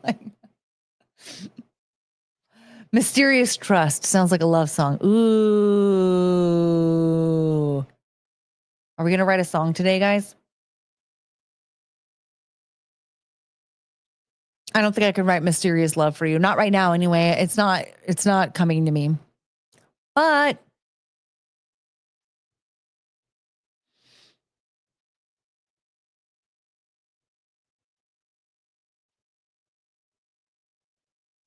I was just looking for another fat person to watch.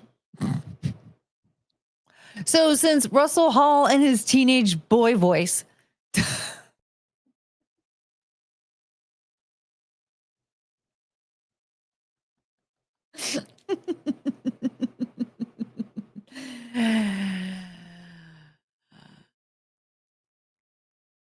since Russell Hall and his teenage boy voice aren't interested in watching Tess Holiday, should we look up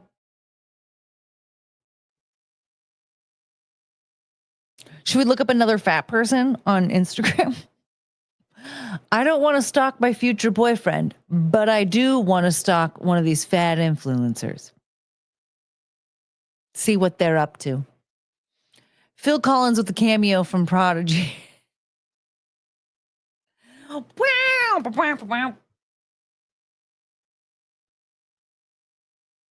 We were trying to get Zia to sing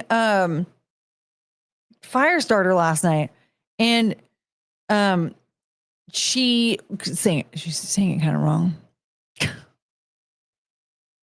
Inhale, you're the victim.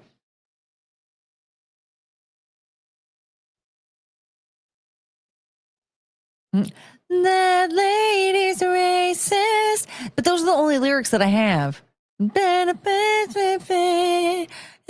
lady's racist. Maybe I need to watch that video again. What a weird person. You have an accent. I think American Eagle is going to fire you because you have an accent. God, that lady is fucking weird. Okay. Should we look and see if Virgie Tovar said anything about Thanksgiving? Hi, you're so beautiful. You're so beautiful. You're so perfect. You're my baby and I love you. Virgie Tovar. Wait. Oh, not to go back to the MySpace talk because they're trying to go in a different direction, but I distinctly remember the saga drama of Eliza Blue's previous persona, Eliza Cuts, going down on there. Do you remember any of that? She was friends with Jeffree Star. And isn't that how they met? Was that they were both like MySpace people, and he was doing his music career, and wasn't she like trying to get into the music scene or something? Maybe as a hairstylist. But she did have different names, and Eliza Cuts was one of them because I think she was a hairstylist.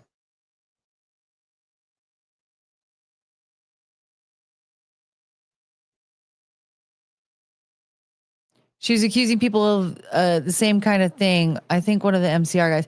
She dated Gerard Way, and then when she was like accusing people of trafficking, people started to speculate that he might have been a part of it because she was saying weird cryptic shit about it, and it sounded like the timeline lined up.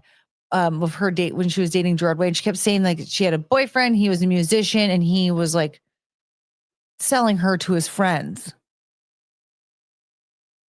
And then people found out that I think she dated a rapist at some point, and there was a basketball guy. There's a guy that played basketball. I think it was like minor league or whatever. You know what I'm talking about? I remember reading tons of blogs about watch out for her. Dude, she was like insane and still is. Remember when she got Andrew Yang to believe that I think she called it, did she call it the butterfly house? When she got him to believe that she had like a halfway house available for trafficking victims.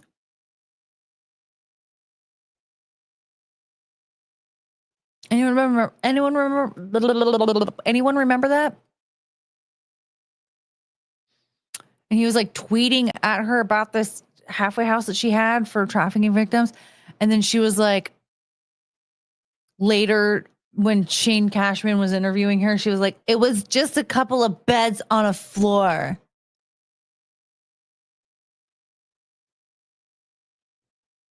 Ma'am?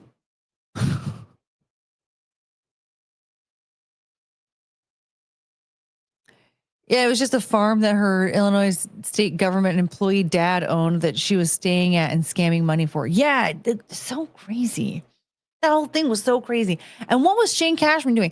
He was like in love with her.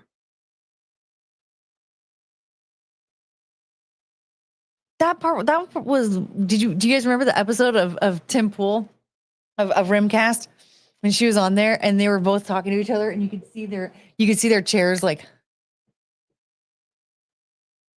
as they're talking, they're just like, oh my God. Yeah. And they're like wiggling their chairs at each other. It's too much. Is the McFlurry here yet? Hold on. Up. Oh, it is. When did it show up? Oh, it's been there for like 10 minutes. Hold on.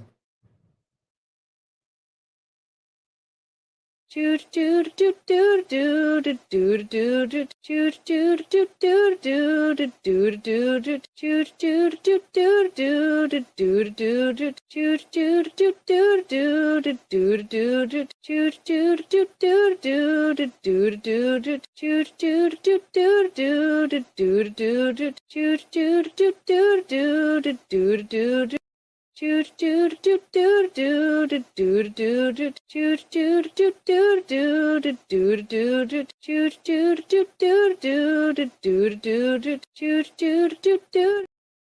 am a horrible person. I forgot about Chungus. And she did a dive bomb off the desk. You can't come up here. There's food now. Excuse me.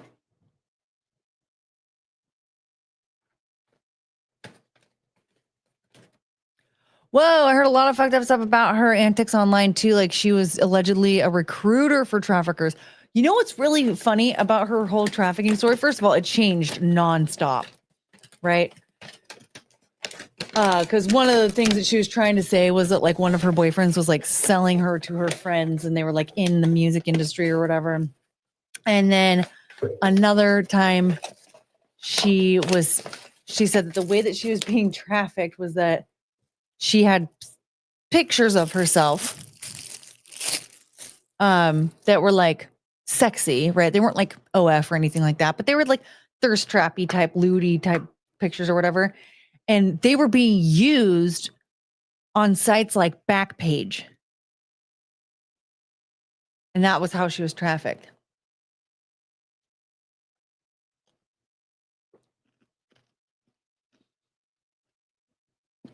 The whole video vixen thing was just her way to recruit other people. Whoa. Really? Oh, man. Remember that music video, though? Vibrant thing. Yeah, that's catfishing, not trafficking. Like, how are you being trafficked at all if your pictures are just unknowingly being used somewhere? What? Yeah, if you watch that video that she did on World Star, that music video, you can see her butthole. You can definitely see her butthole.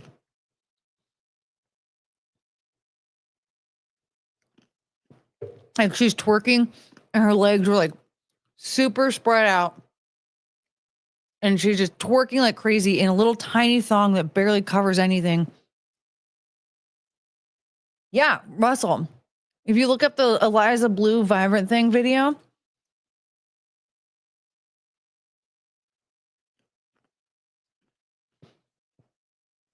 it's true.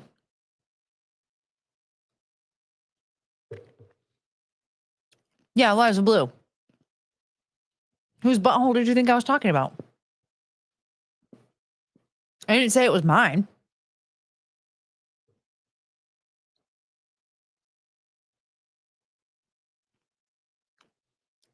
Remember that stream that Chrissy was doing? When like, I don't know what was going on, but like multiple people were having like internet issues and stuff. And people were freezing up, and every time it happened, she would play Vibrant Thing. That was cute.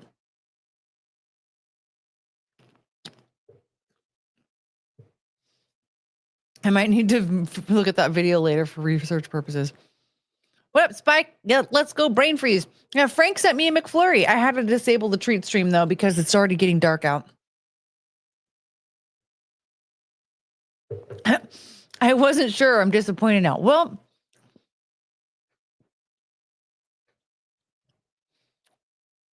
sorry, Russell. Cricket. Oh, that's Penelope. Penelope is like digging. There, Cricket's right here.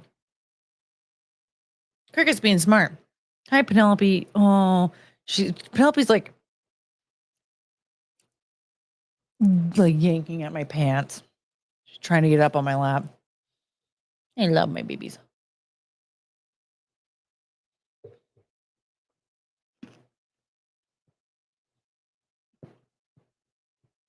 There's like a bunch of M&Ms in here.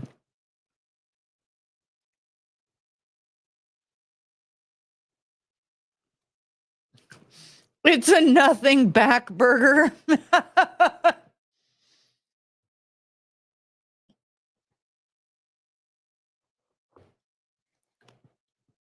She's very, very scantily clad.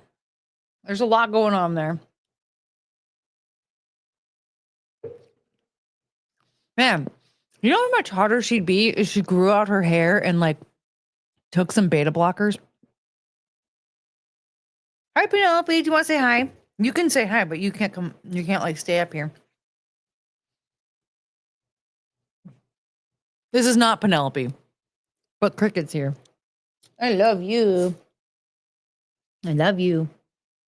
Thank you. You're very sweet. My sweet girl.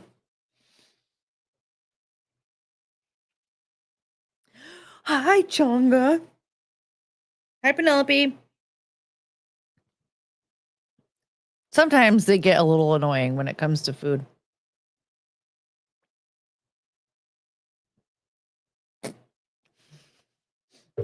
Where's my BFF Choo Choo? Oh, she's right here. Come here. Come here. I need you to come here, though. Thank you.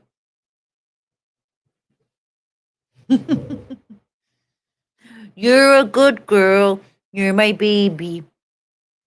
Thank you. Oh, I love you. You're such a sweet girl. Okay. Come here, Penelope. Do you want to come say hi? Come here. Oh, you're so rowdy. Yeah.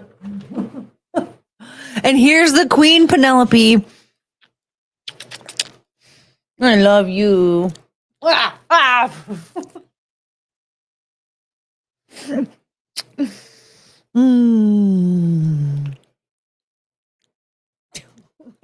Help me. You're so cute.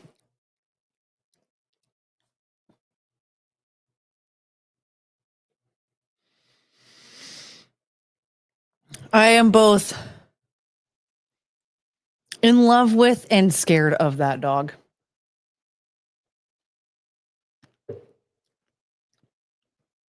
I'm obsessed with how just like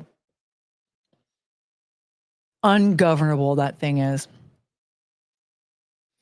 Oh, do you need somewhere to lay down? Here.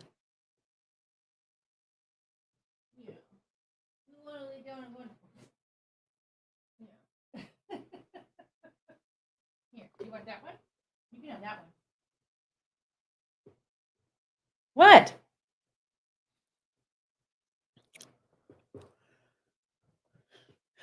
You're scared of your mom? No, she's dead. I'm scared of my dog.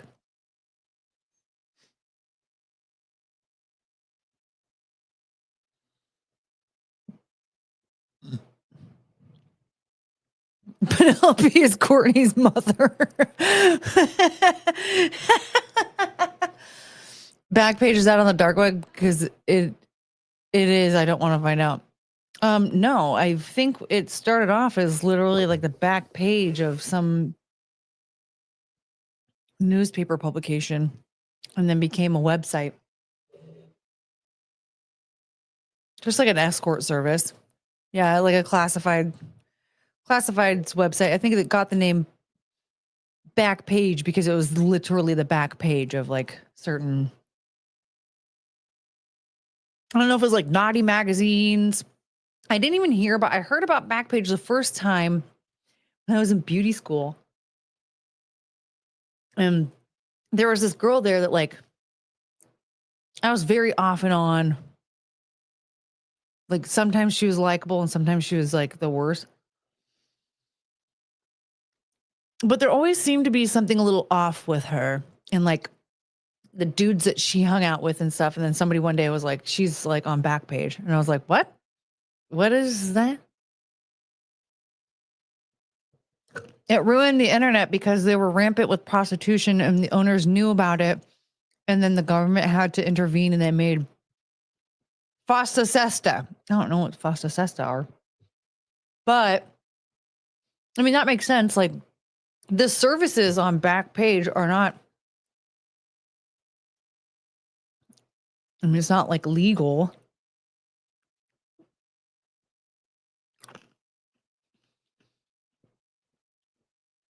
Go to the streets where they all do it. Or maybe the Bunny Ranch. There are places where it's like, where it's legal, I guess.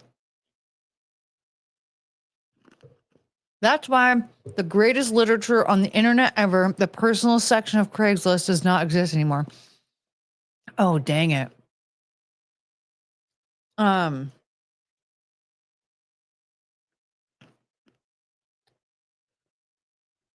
I just realized like that had to be really good content.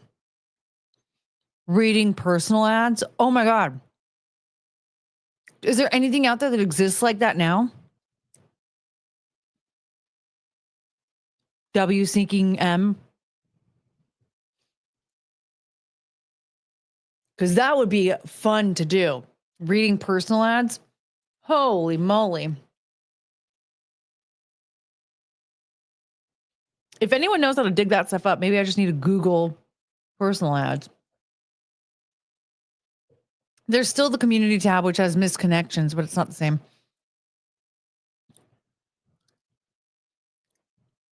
He's talking about horror ads. What? They didn't stop anything because there are still websites on the clear web where you can get women. There definitely are.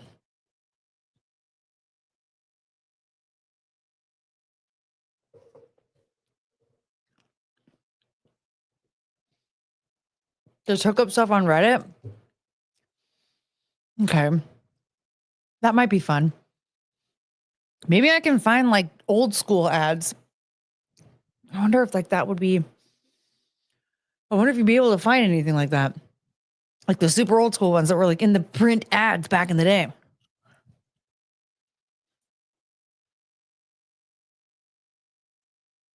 Did anyone hear that? Stop. Why are you vibrating, ma'am? Hi, you're, oh my God. Hoes offer their services on Craigslist, or at least they used to. I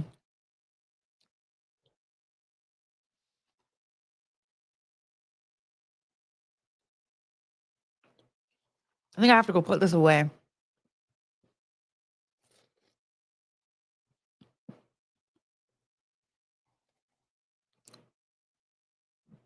I mean, wouldn't that be fun to read? Unless you're streaming from Asylum or something. Oh, Plotbot. You are so full of Plotbottedness. Ooh, this is a good bite. Mm-hmm.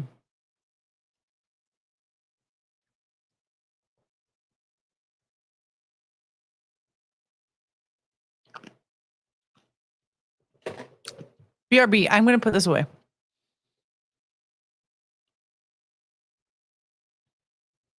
I forgot that Jonathan Davis beatboxed and scatted in Freak on a Leash. Does anybody remember this? Go! That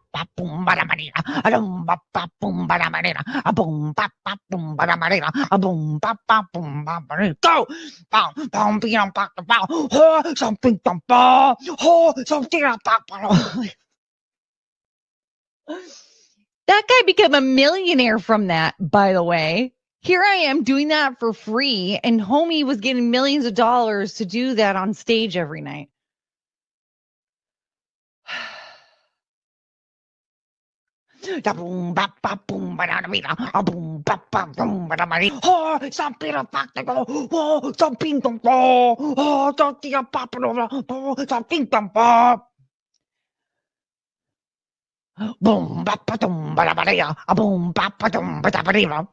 But like seriously, how come we didn't talk about that more? Jonathan Davis is over here with his dreadlocks.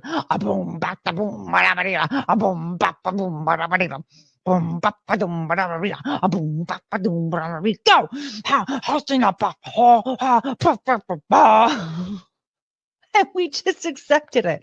We turned him into a millionaire.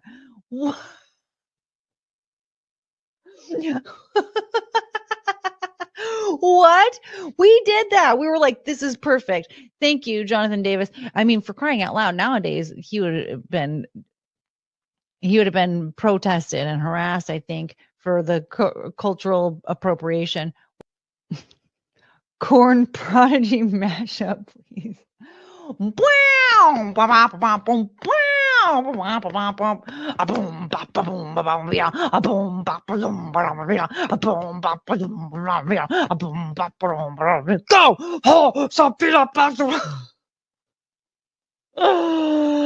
Oh man. Subscribe for more of that. Yeah. I forgot that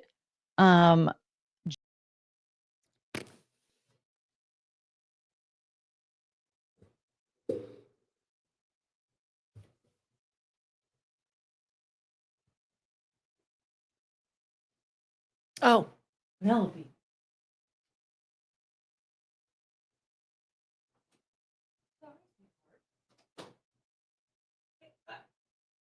Hey, move.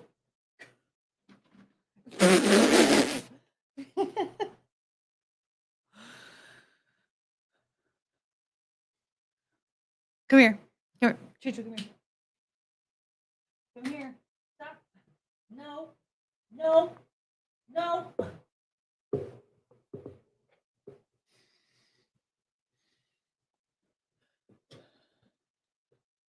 You never noticed that I was using my boobs as yeah. Boom, oh, thank you. Oh.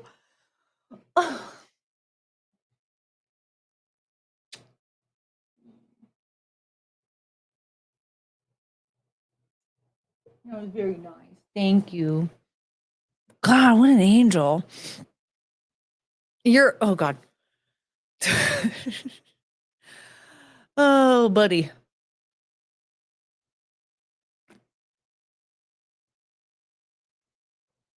Oh.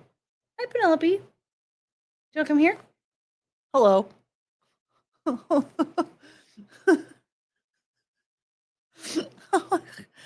Oh, my baby. They're so entertaining.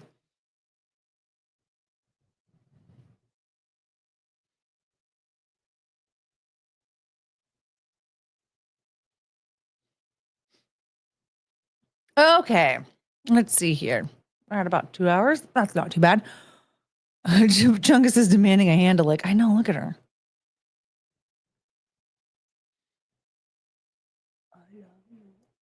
You guys want to trash talk the Wicked cast? That's the opposite of Tess Holiday. They are not overbearing and demanding. Instead, they're unstable and over emotional. And instead of being fat, they are alarmingly thin. So Russell might approve. I was gonna go take a nap, but I got distracted, so I'm gonna take a nap. I actually like falling asleep watching the live streams. Okay, so let's just go back to last year. Does anybody remember the press tour last year for Wicked? It was rough. It actually, I mean, it was a surprise to me, to be honest. It was kind of a surprise to me that people wanted to watch it after seeing that train wreck, right? It was too much. The girl, they kept crying. Cynthia Erivo and Ariana Grande, they kept crying at like every single interview. They were having weird emotional reactions to questions that they didn't even understand. And instead of asking, like, what does that mean? Like, there was the one where the interviewer asked like the weirdest question ever. And they're like, people are like holding space for the song Defying Gravity. And Cynthia Erivo was like, and then Ariana was like, oh my God. And like pats her on the shoulder or whatever. And then Cynthia Erivo was like, hey, that's what I really wanted. I remember I got so annoyed and I was like, this is not your song. What do you mean that's all what you always wanted? You didn't write the song. You're not even the original performer of the song. What kind of a narcissistic answer is that? What are we doing? And it turns out they didn't understand the question. Like Ariana Grande later was like, yeah, I didn't know what it meant. Nobody knows what it means. Holding space. Nobody knows what that means. I have no idea what holding space means. Okay. What? So, like, what I would do in that interview is I would have been like, the hell does holding space mean? What do you mean? Or what? Because literally I always thought it was in a way like you're holding space for like somebody else. Like you're not having like, you know, if somebody's having an emotional time that perhaps you're not stepping in and automatically like giving them answers or solutions or even bothering to comfort them. Like you're just letting them have their moment and being like, I'm here, like whatever you want. Like I'm here. I'm just going to let you do what you're going to do. And then you just essentially like allow them to be comfortable being emotional. What does that mean for a song then? You're by yourself. If you're like singing, defying gravity, and you're like, oh, you're not holding space for a song. Yo, what up, Shannon? What are we holding? What are we holding and why is it space? No, that's what I don't understand. What does holding space mean? Especially if like if you're holding space for a song, so you're sitting there just like, all right, Cynthia, you tell me. Oh, you know, like what? I don't get it. I mean, go take a nap. I think they mean they're holding their taint, aka grundle, defined as the space between their balls and their butthole.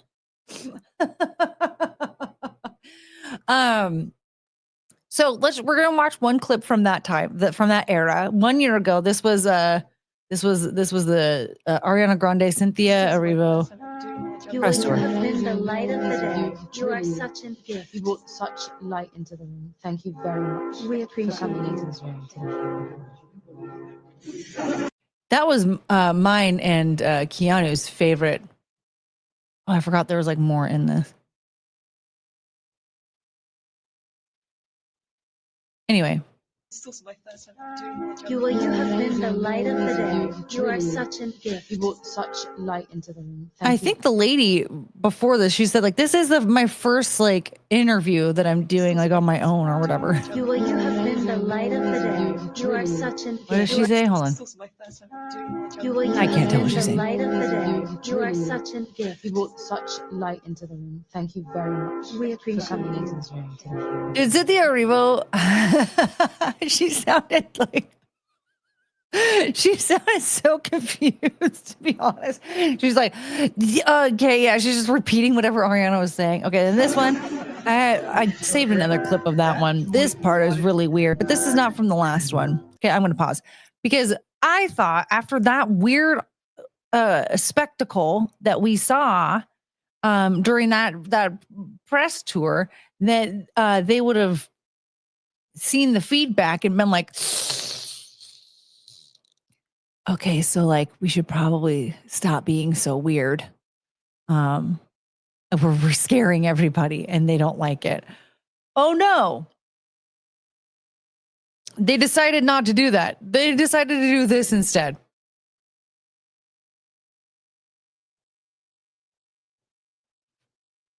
It's been a pleasure spending time with you. It's been a pleasure getting to know you, and I hope you will be there for the rest of my life. I hope you'll let my French be one of the things that you're learning how to let in. Forever I'm here. It's been a pleasure spending time with you. It's been a pleasure getting to know you, and I hope you will be there for the rest of my life. I hope you'll let my French be one of the things that you're learning how to let in. Why is this conversation happening during an interview? This is that's a private conversation. That's not something that you do in front of people. So then actually let's go back to the other one that we were watching earlier. I think this is going to give us a lot of insight here. So then other weird things happened. Okay, we're going to watch that now. You have been the light of the day. You are such a gift. You brought such light into the room. Oh wait, I'm not going to lie. Actually, I just realized something. They remind me, do you guys remember those twins that were trying to give like the recount of the guy that like stabbed their mom or whatever? I don't remember what actually happened but do you remember what I'm talking about? I'm going to have to go find them. But those two blonde Australian ladies that were trying to talk at the same time that were like doing that interview and essentially trying to give the police report, but they were talking at the same time. Hey, Frank. Yes, I got the McFlurry. I had to put some of it away because I ate a lot of it. That's what this reminds me of, though. They're both trying to say like the same thing at the same time, but they don't really know what the other one is saying. Thank you very much. We appreciate coming into this room today. Yeah, the Australian ladies. So then this happened where this guy, I mean, to be honest, it looks like he's getting a little weird and aggressive. It's a little strange. I think Cynthia Erivo thought that the guy was slamming Ariana's arm into the armrest or something like that. And but like it's just her reaction to it is strange. A lot of people were like, oh, she's looking really possessive. And I didn't really get that from this particular clip because to me, I don't know, part of me just thought like she really cares about her friend and didn't want to, like, she knows that her arm might break if it hits the armrest. And so she wanted it to stop or whatever. This part didn't weird me out at all. I don't know why everybody got into like an uproar. Like to me, this seems like I would have a similar reaction if something happened with my friend.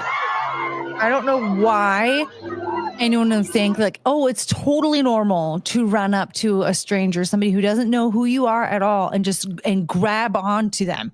I'm going to tell you right now, do not fucking touch me. Don't touch me. Don't. If you see a stranger, I don't care how famous they are, if you see a stranger, you don't have consent to touch them just because they might be famous. That is like the people that actually think like, well, she's in the spotlight, she asked for that life. Get out of my face, you abusive psycho. You need to be in jail. You need to be taken away from society. If you think it's perfectly acceptable that just because somebody's famous and they're walking down the street that you are allowed to touch them in any way, shape, or form, that is disgusting.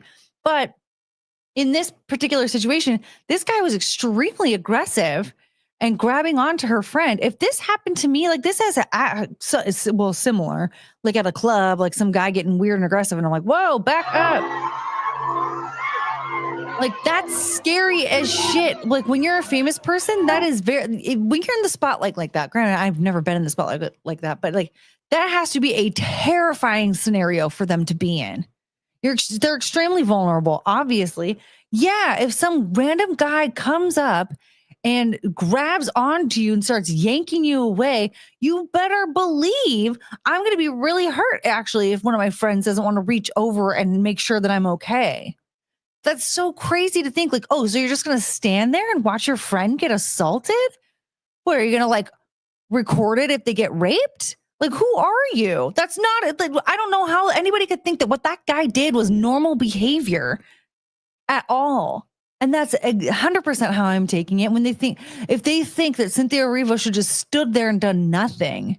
No, that's not a behavior that somebody should just stand there and do nothing to.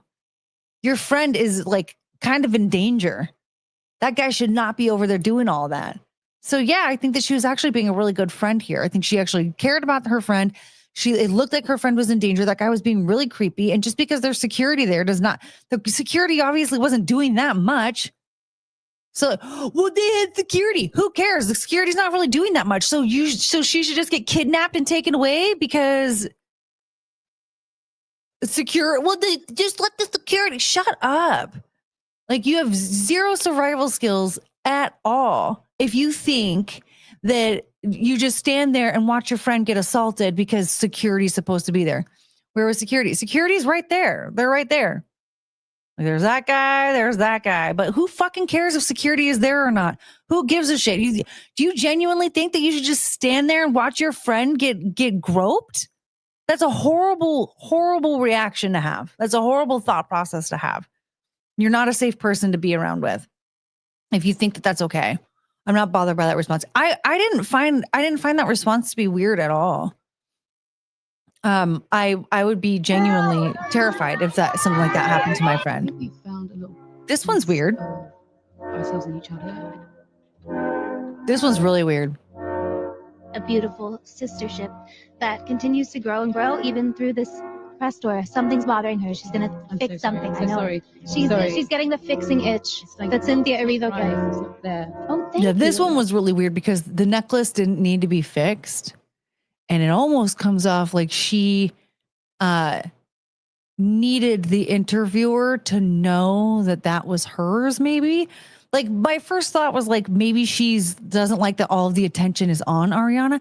That is one thing that I kind of gathered from this, to be honest, is like Ariana Grande is the reason why so many people want to watch this movie, right? I mean, no, don't get me wrong. There's a lot of people who are big fans of The Wizard of Oz and the book, Wicked, the book. And the play or the musical, like they're all like the big fans of that. So of course they want to watch the movie adaptation. But Ariana Grande, she was hired because she's a big name and she's going to get a lot of butts into seats.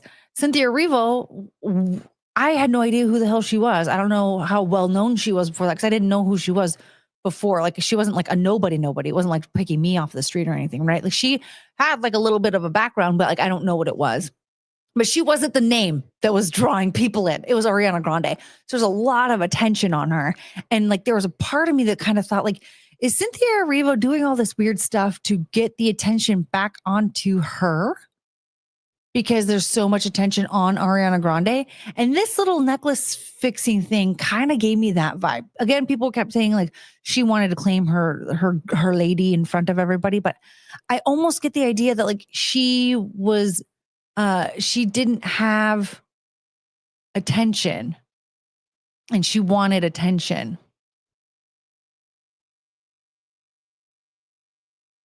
Because like the necklace didn't need to be fixed. If you look closely, we'll watch the long one. Okay, here we go. The crying.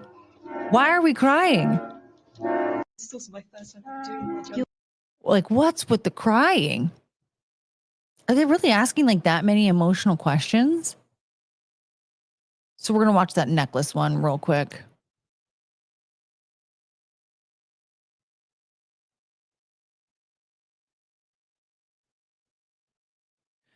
She's about to lift her leg and mark Ariana as her territory. So do you think that that's kind of what it is? Like she's claiming her territory. I kind of get the idea that she really wants the attention on her. Like, remember the tantrum she threw about that person that did the fan fiction cover, and like because her face was covered up a little bit more or whatever, or like her eyes were covered up with the hat. Like she's like, you're erasing us and all this stuff. Like she was like really upset. But like, okay, look at this. Even through this press tour, something's bothering her. She's gonna fix something. I know. She's getting the fixing itch. Those Like the claws Cynthia are Erivo just gets. It's not there. horrendous. Oh, thank you. But see, Yeah, look how the this thing latch comes Pinch all me the way moment over. for each of you on the set. Was it a day you arrived on the set or some special moment that happened during the filming of this for each of you? What was the biggest pinch me? And she looks over at Cynthia Erivo. Yeah, like, look at the way that she's staring at her. She could see that the latch is back there and it's where it's supposed to be. And then she's like, And through this press tour, something's I'm bothering gonna her. fix She's gonna. this. I get the idea that she wanted attention on her, but again, like a lot of people are insisting, like she wanted, she is claiming her territory. We'll watch the handshaking thing again. And then I'm going to tell you what could potentially, I'm going to show you the clip that made me almost change my mind. So great. That joy he Because, yeah, see how she like cradles the elbow. the film was popular. Can you believe that? I don't know. This is such a weird clip. Because why? I don't know. I'm still under the impression that she thought her arm was going to break on that armrest. It kind of looks like that. Now look at this though. This right here, I don't know. This makes me think that maybe, just maybe, I'm actually, you know what? I'm still torn, because if you hear what he's saying, he's telling Ariana Grande, because look at her face, but he's telling Ariana Grande here, like, I was in a deep depression and like the only thing I could listen to was your music. And people could argue that like she doesn't care what he's saying. He's just upset because she's paying attention to Ariana Grande and that's her girlfriend, so he needs to stay away. But I'm getting the idea, like she wants him to say, the only thing that got me out of that funk was you, Cynthia Erivo. You were the she's not getting those accolades because she doesn't have the same resume as Ariana Grande. I mean, Ariana Grande, she was on a Nickelodeon show for a long time. She has like a shit ton of banger albums. Like she has like a lot of stuff that people can go back and watch and listen to. But Cynthia Erivo doesn't have that same catalog. And I think she's jealous and that's what she wants. And so it bothers her that other people are giving Ariana Grande the accolades that she wants so bad. But again, a lot of people are saying she thinks that Ariana Grande is her girlfriend and she wants this guy to get the hell away from her girlfriend, because watch her face. Darkest moments of my life. The only songs I could listen to were yours. And look at her. She's just like, And then, can I give you a hug?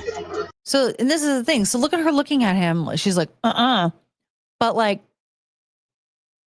if your girlfriend's like, oh, I'm going to give you a hug for that, like, why would you be that mad? I don't know. I get the idea that she's jealous. She's jealous that like these people are giving Ariana Grande all the attention that she wants. Maybe it's a mix of both. But I don't know. Because so many people keep saying like, oh, I think they're fucking.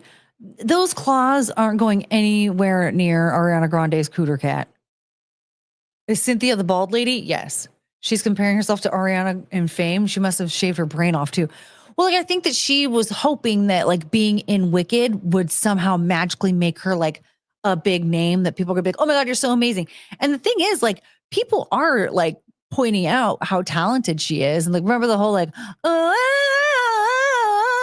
that became like a big thing because that song at the end of it was always sung, Defying Gravity. That song was always sung at the end was, or something like that, right?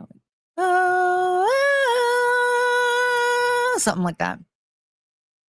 And then Cynthia Erivo was singing it for Wicked, and she did the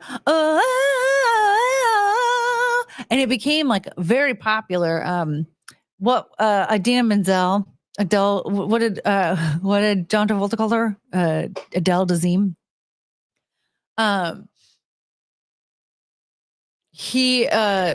She was like, you know, praising her. She's like, oh my gosh, that vocal run was amazing. Da, da, da, da, da. And then there was that Target commercial that she did. And at the end of it, she, right.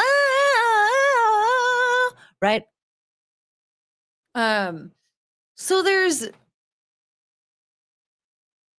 there are certain, you know, she is getting praise, and I think she's getting the right amount of praise. Like, people are telling her that she's done, you know, a very good job in this movie, that she's a talented vocalist, yada, yada, yada. Like, she's getting, I think, the appropriate amount of praise, and she's definitely very, very busy. Like, she could be getting a lot more fame, I think, if she was a lot more likable, but she's not likable.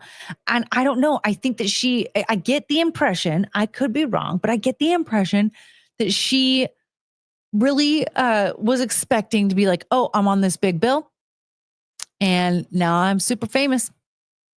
And now she's realizing the reality of like, oh, wait, I still need to build up my resume. I can't just do Wicked and be world famous. Like, I have to keep doing, like, just because I am world famous, just because I'm well known, doesn't mean that I am Ariana Grande or somebody of that caliber, right?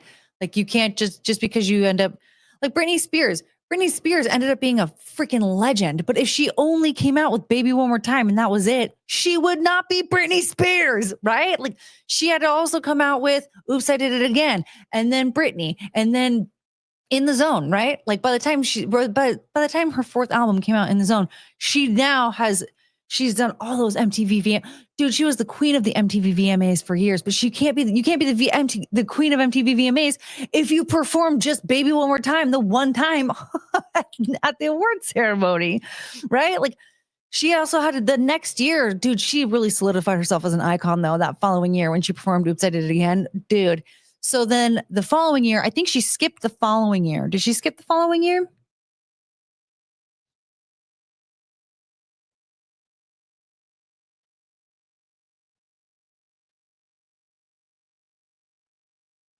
Yeah, I think she skipped the following year. And then she did 2003. No, whoa, she did not skip the following year. Sorry. She did Oops, I Did It Again. She did, sorry, Baby One More Time, Oops, I Did It Again. Then she did I'm a Slave for You. That was really where she solidified it. I think she told the world that she was going to be an icon with the Oops, I Did It Again performance. And then she did Slave for You and confirmed it. Like, haha, told you so. And then she skipped the following year, and then she did the kiss with Madonna, which I felt like was kind of a bad move, especially because like then she did the song Me Against the Music with Madonna, and like the whole video was so weird. They were like horny for each other on the other side of the wall from each other, and then they were like humping that bed frame, and then they were on the different side of the wall again, and then they were like Britney like wanted to kiss Madonna, but she disappeared. Like, stop using the kiss as a gimmick. Like, it happened the one time, and it didn't matter then. It's actually weird that a 40-year-old woman is trying to make out with girls in their early 20s on stage. How old was Madonna back then? She's like in her 40s by then, right?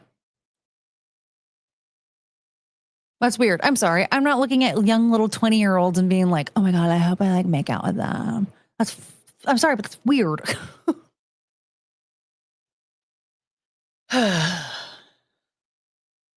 Ariana stole her thunder in the movie, honestly. Cynthia is talented, but she is conceited and not gracious about it. I think that's the problem, too, is like she's conceited and she's not gracious in the slightest. And she's not going to get anywhere if that's the way that she behaves in public. Like she could have easily, I think that's actually like people are speculating because Cynthia Erivo got laryngitis. And then Ariana was like, I'm not going to do it either in solidarity. She's like, I'm sorry. I'm like skipping all over the place. Cynthia Erivo got laryngitis, and so she's skipping out on the press tour because she can't talk. And so Ariana Grande was like, "Well, I'm gonna skip it too in solidarity." But then, like 2 days later, she's like, "I have COVID, but I don't know. I feel like I'm with the crowd on this one. I think that they were acting weird again. They're back on their bullshit." And somebody in the studio was like, "Stop it." Honestly, I think that the best press that they've gotten so far are people that are showing random stills from the movie and then like kind of talking trash. There aren't any spoilers though. Like I want some spoilers because I don't want to watch it, but they're not giving me spoilers. And so I'm like, do I have to go watch it? Like I have $3. I can't go. Like Revenge of the Sith was in theaters again and I didn't go. Why am I going to go watch Wicked? And when I say it was in theaters again, I mean like back in May during the anniversary. I'm not saying like recently. But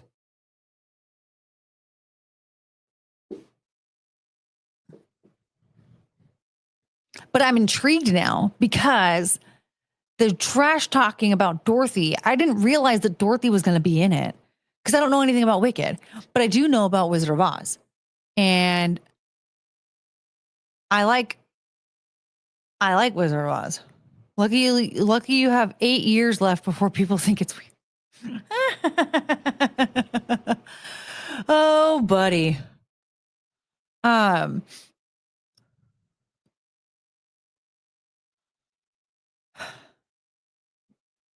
old is Brittany now? She's like 43. I think she's about to turn 44. She's in her 40s.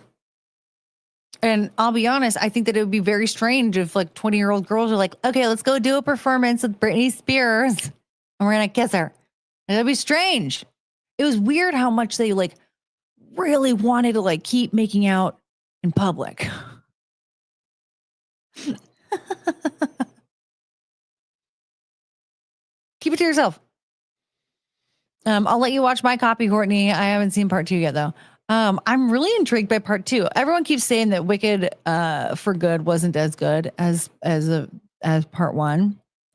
But I'm intrigued about this incorporation of the Wizard of Oz characters of like people talking about what happened with Bach. Apparently his name is Bach and he is a Tin Man or whatever, right?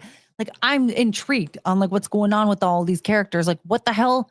Like what's going on here? Like Glinda did some stuff to these people. I need to know what she did. And then apparently I think what I'm gathering from comments on the internet.com is for some reason Dorothy, this 12-year-old girl is involved and I don't know why, but they're asking the 12-year-old girl, they're like, hey, that witch is a bad witch. And so she needs to be melted or whatever. I don't know. I don't know what the crime is for what's her name? Elphaba. I don't know what the sentencing is. I don't know. But apparently Dorothy is the decider. And so then they're like, no, she's good. She's good. Oh my God. Glinda's like, no, she's good. Watch this. And then they like sing her this song about friendship and happiness or something or whatever. And Dorothy still was like, no, she's bad. Kill her. Something like that. Honey, I'm sorry. The main love interest gets turned into a scarecrow. The love interest of whom? Oh.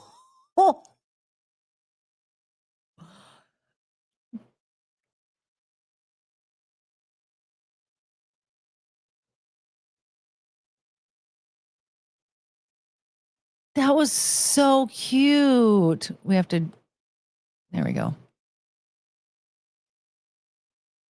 Do that again. Hi. Whoa.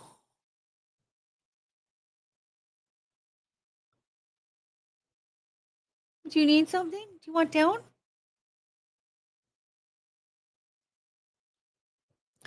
Both main characters. Oh, so they're both sleeping with the same guy? They fight over a boy. Oh, girl.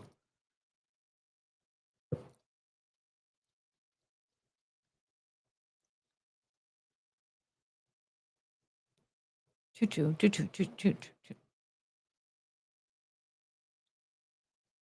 So then why are they friends then? If they're, I feel like they're Brandy and Monica.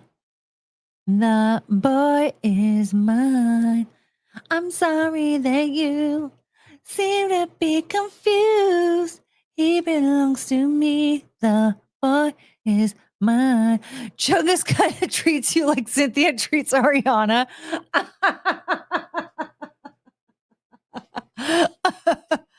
Is that true, Choo Choo? Have a kiss, please. What do you hear? What's that? What's that? Oh, I thought you can't. What's that? Who's that? You go get him. You do not care. She doesn't care at all. Hi, Cricket. You're very nice. You want to come here? Hi. Penelope's stretching at me right now. Oh, big stretch. That's a big stretch.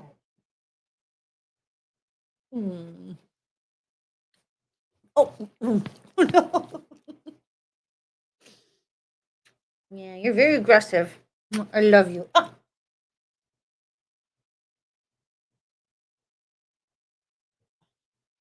No? You want down? No.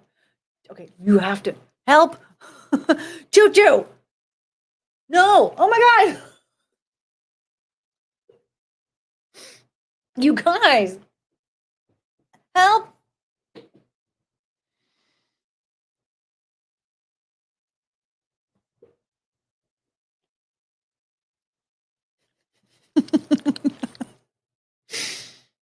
This is very cute. What a very wonderful night of time. This is very wonderful. Okay, can I? Ah! You're very cute. I love you. I'm scared. You're very aggressive.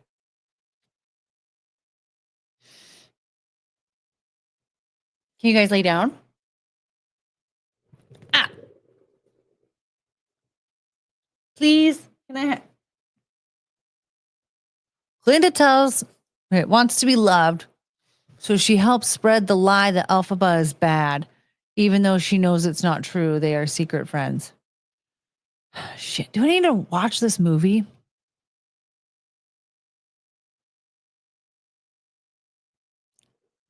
Like, I'm so intrigued, and the thing is, like, I have to watch the second part because that's the part. But I have to watch the first part to understand the second part, and so.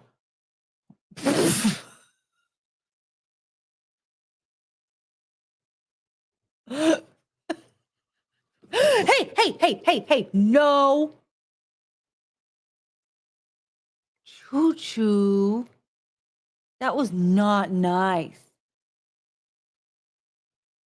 I apologize. Come here, honey. Yeah, I know. I know.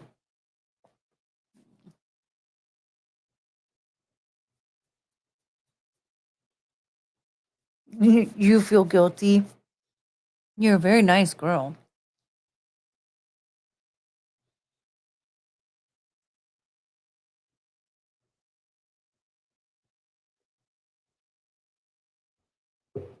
Oh, you went down? Oh, Penelope. You're lucky you got me and not her. Chagas bit me, but she thought she was biting Penelope. Yeah, you'd been in big trouble if you bit her. I know, you feel bad. That makes me sad, but you should feel bad. Someone's jealous. Yeah, Penelope, in her defense, Penelope was getting weird and aggressive. She was like trying to like jump over her and like under her trying to get to me, and she was getting in her business. And so she was telling her to stop, but she like when she bit me instead, and that was not a soft bite. That wasn't a warning bite is the problem. I don't mind you giving her a warning and telling her to stop, but you do not bite like that.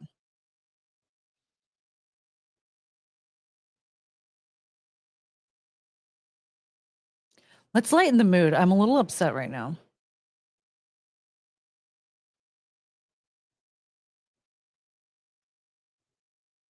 It's okay, honey. I'm not saying you're the dumbest person in the world, but you better hope the dumbest person in the world doesn't die. I don't know why we have to give money to countries that hate us. They should be able to hate us for free.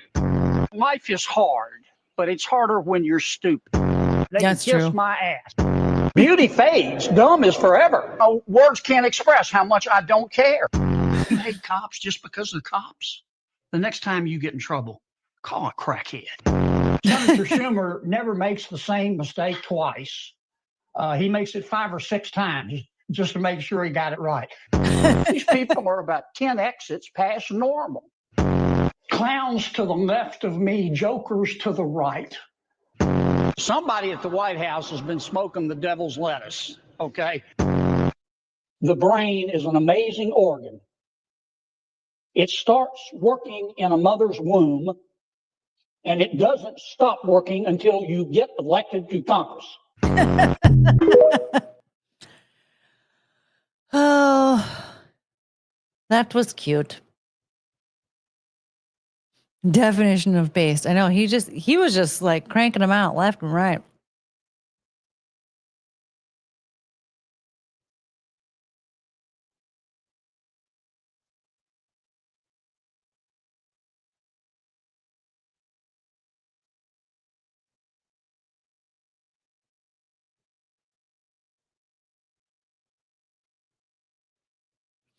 Meg Guinevere, thank you for the $1.99. Going into listening mode. Time to cook. Yay! I have my turkey in the sink right now. I took it out today, out of the fridge today. I wasn't quite sure if that was the right decision, but we'll see. What's for dinner? I just assumed she was getting prepped for Thanksgiving tomorrow, but maybe she's making something else.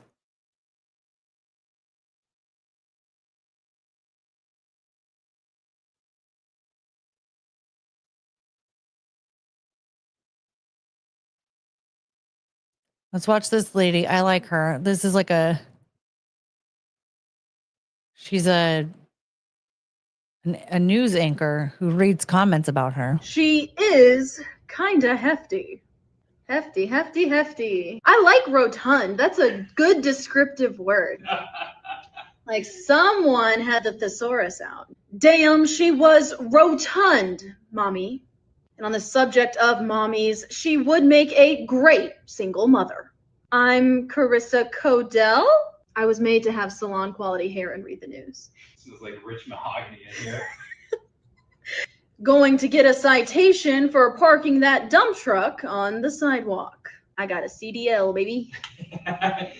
Every time that I back up, it does beep. She is kinda hefty. Hefty, hefty.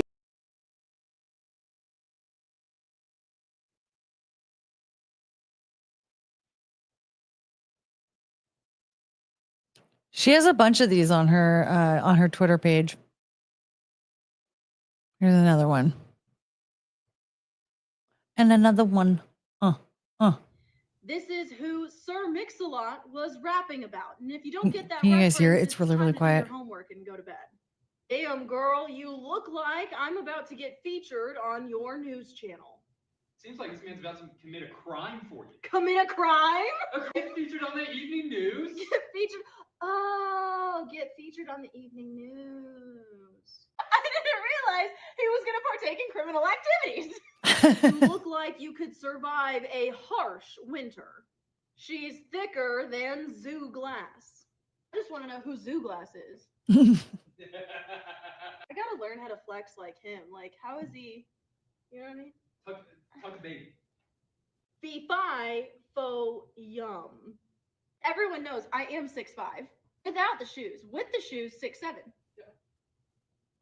I'm sorry. I'm so sorry. I did. I'm so sorry. She made a 6'7" joke. What is 6'7"? I still don't understand 6'7". That one was really quiet. I don't know if anyone could hear it. But she is fun. Yeah, she has quite a few of those. Yeah, her name's Carissa Codell, and she posted like a bunch of those recently on her Twitter page. 2 hours ago? Hi, healer. Yeah, 2.5 hours ago. And I mean, I was thinking, it looks like the chat is dying down. It kind of seems like perhaps it's time to wrap it up soon. The number's between 5 and 8. No, there's like some stupid 6'7" joke. I don't understand what it means. Start over.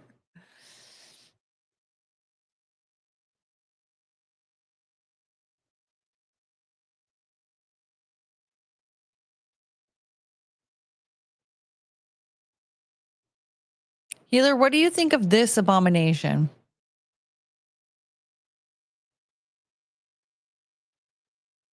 Hey, I'm Jennifer, and I brought the pineapples, mayonnaise, and cheese. I'm Anne Marie, and I brought the butter beans and mayonnaise. Honestly, the thing is, the thing with the pineapples, we're starting over again because you know what? The thing with the pineapples, I can't tell if I'm more upset about what the pineapples are or the fact that they don't have a name. Hey, I'm Jennifer, and I brought the pineapples, mayonnaise, and cheese. It's just pineapples, I'm Anne mayonnaise, Marie, and cheese. I brought the butter beans and mayonnaise. Butter beans and mayonnaise. Hi, No, I'm Dara, and I brought the sweet potato pie. Whose boyfriend is that? Sweet potato pie. Okay, that's acceptable. This is Grandma Sharon. Grandma Sharon. Steamed broccoli. Steamed broccoli. My name's Ashley, and I brought the drinks. Is that all you brought to drink? Hey, y'all. I'm Mama, and I'm hosting Thanksgiving this year. Let's go eat. Mama, you should have taught your kids better. The name for both is garbage. Yeah, pineapples with mayonnaise and cheese sounds insane. And then butter beans. I've never had a butter bean before in my life. Oh, that lady. Who's that lady? Her name's Mama? Wait, so is this like her TikTok page? You were watching TikTok until 2 p.m. yesterday. Is this her TikTok page? That lady can't cook for shit. She has a channel. What's her channel? Hi, Cricket. Do you want to come say hi? I love you. Oh my God, your face is so cute. Man, sometimes I look at Cricket and I'm like, shoot, that's the cutest dog I've ever seen in my life. Her son shows her horrendous moves. Not moves, cooking. Oh, what's the channel name? I think I heard something. I think I read something about this in the comments.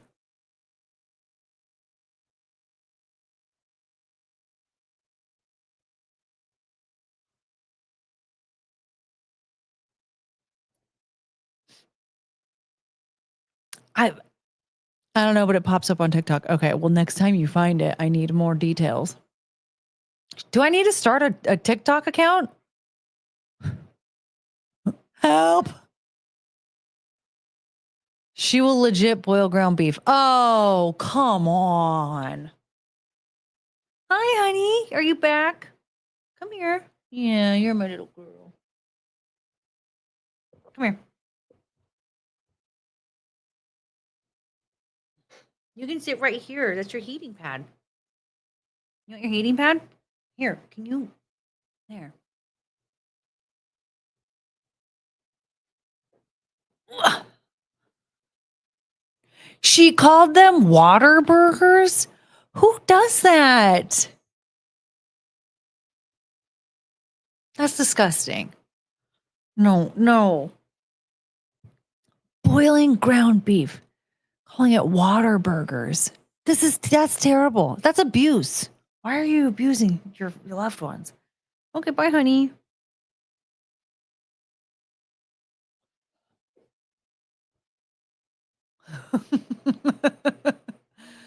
I want you to be able to see Penelope behind me. Look how cute she is. What is it? Oh my gosh, she's such an angel.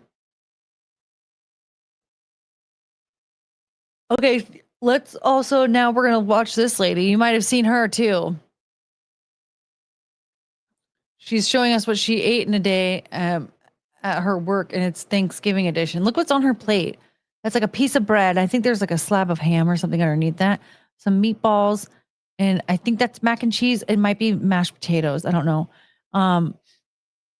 What's that? Sweet potatoes. There's some carrots, I think. Deviled eggs, pigs in a blanket. This is just such a sad plate. The account is Josh and Mama. Okay, and that'll help me find something. All of them get it.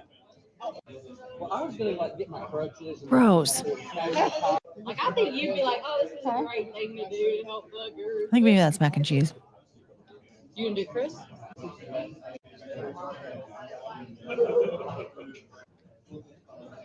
So what is that? Is that ham?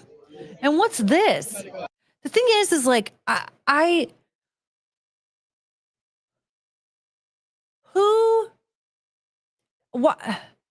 why is her food just indistinguishable? I can't tell what any of this is.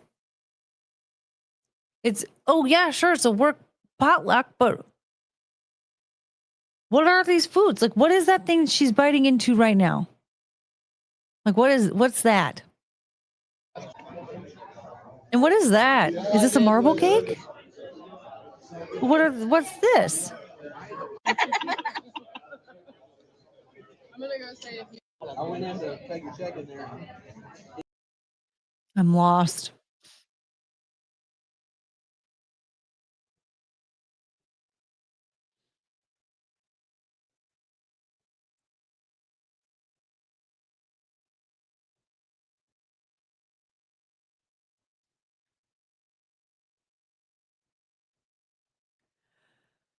And let's have a debate before I go.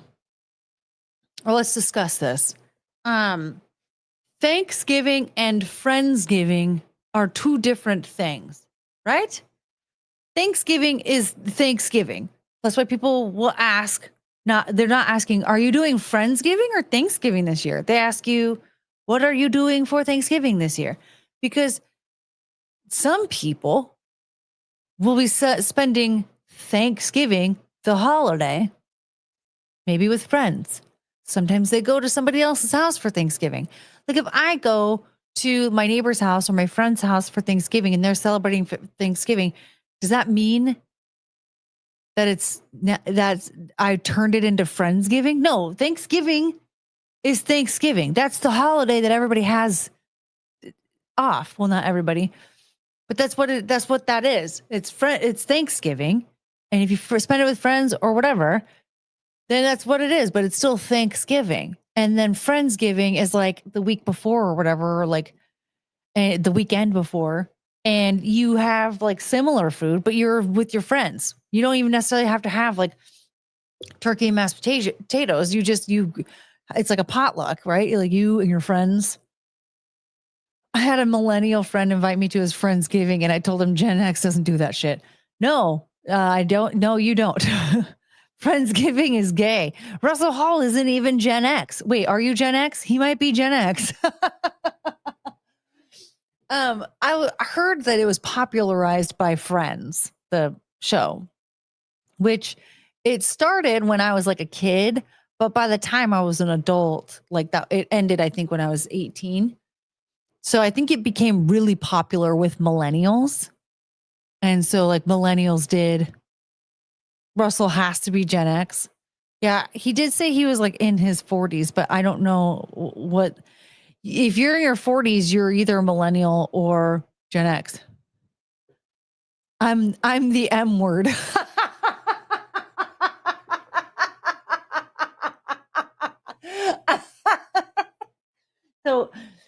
Russell Hall, he's moral. So Russell Hall is in his like earlier 40s, and he has a teenager voice. And the M word. So so Friendsgiving, you get together with your friends and you like bring over some food or whatever. And like, I went to one Friendsgiving once, and like there was some girl that brought tamales and shit, right? Like you bring like you bring food over and you hang out with your friends. It's like any other type of potluck, but it's just right before Thanksgiving. I'm working till Monday. This means that you're going to have enough money to get us to Cleve after Monday. Because nobody else does. I get it. It's the holiday season. You want to buy Christmas presents for your friends and family. And I'm just some weird lady on the internet that's like basically an e-beggar. And I don't like that. I want to be more subtle about it so I can say that I'm not an e-beggar, but like, let's be real. We all know the truth. I'm working on it. Who the fuck brings tamales to Thanksgiving? I don't know, this lady.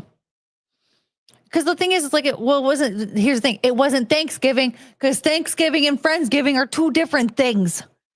And so it was like, it basically was just like a potluck right before Thanksgiving.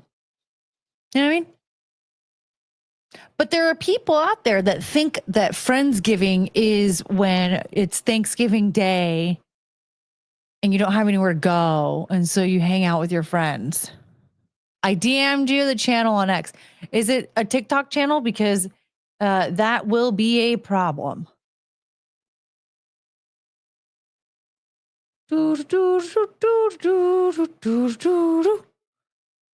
Josh and Mama.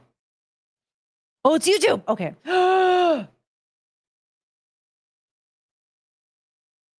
Should we watch one? Should we watch one before I go? Mama's first ever cooking lessons. They have better thumbnails than me, though. Huh. Thanksgiving dinner prep. Look at Penelope. Even she's upset. Hi, honey. You're so pretty. My beautiful girl. So are you. I love you, honey. Can you please be nice? Spam turkey.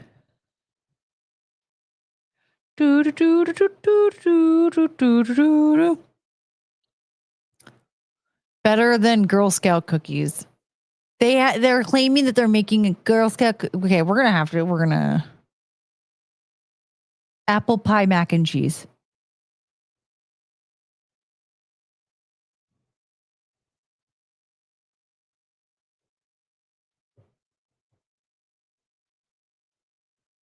$900,000 subscribers. Hassan Piker doesn't have this problem. What's the problem?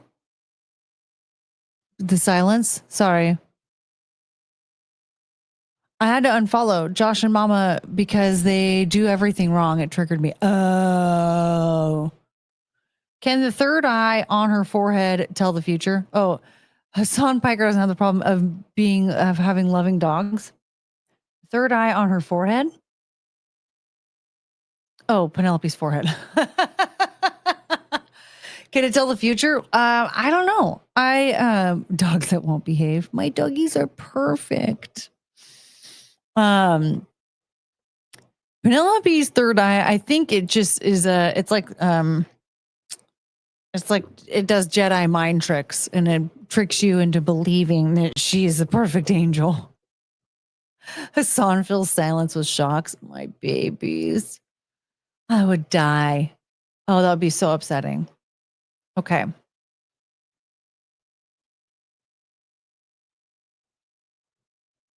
Well, thank you, Healer. I'm going to have to do some investigating with this. It must have some special power you can harness. I think it's just the Force. Like Penelope, look at her. Right there. Look at her little, it's the Force that comes out of her little spot. And then she tricks you. You're welcome, and I'm sorry. Who else has to work tomorrow through Sunday? Saw does. And you know what that means? You guys are going to have a lot of money.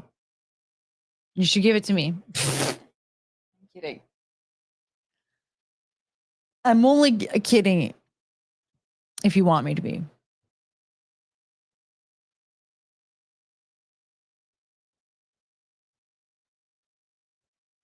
All right.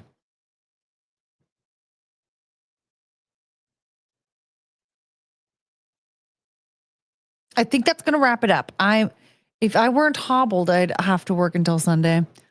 Well, you get to be hobbled for another, 3.5 months?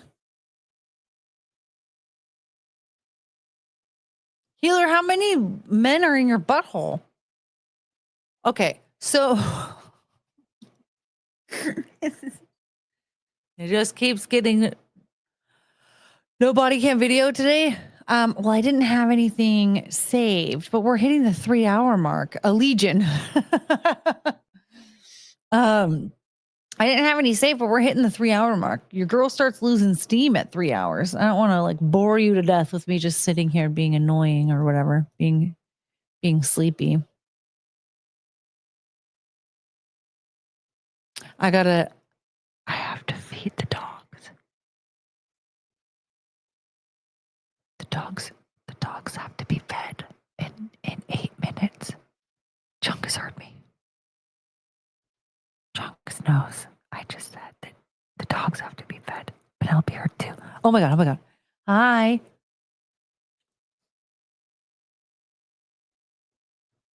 Oh no. Look who heard me.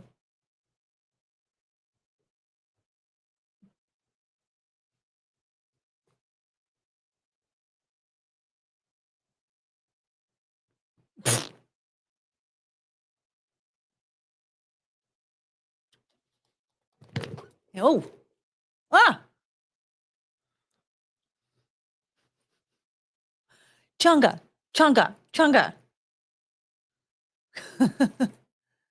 Oh, you're so cute. My little angel.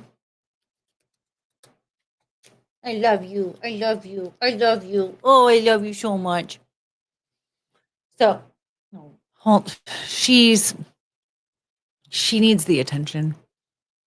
I thought if I whispered the words that they would not hear me and then we could all be on the same page and then I could go away, right? But no, I whispered it and this one heard me from across the room. You're very smart, very intuitive. Plus she knows what time it is. Oh, my little snuggle baby.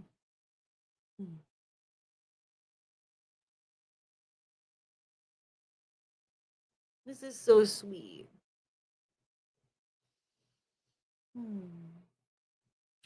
I love you.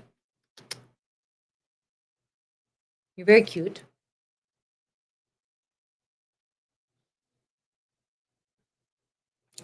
Peanut butter jelly time. Peanut butter jelly. Peanut butter jelly. Peanut butter jelly with a baseball bat. Hey. Ma'am, you're getting rather aggressive.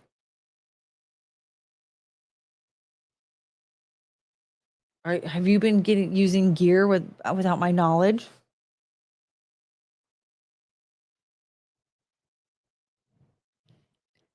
What is she doing?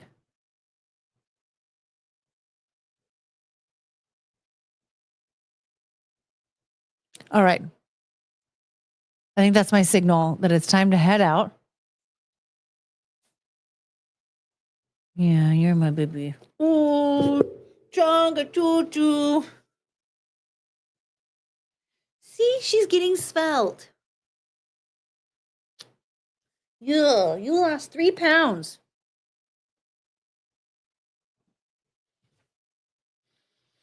I can go another 2 hours. Well, your girl is getting very stiff.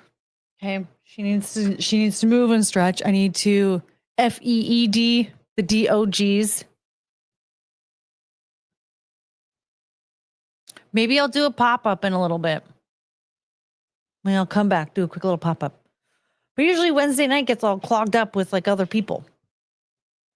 not clogged up, but like there's a lot of other people that do streams on Wednesday nights. Okay.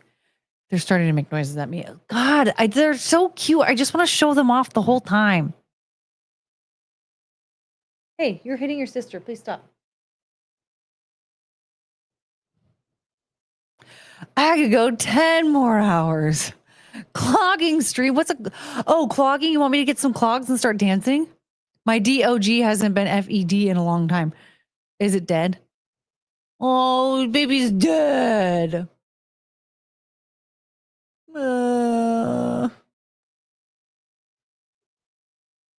See, that's why I just keep getting replacements.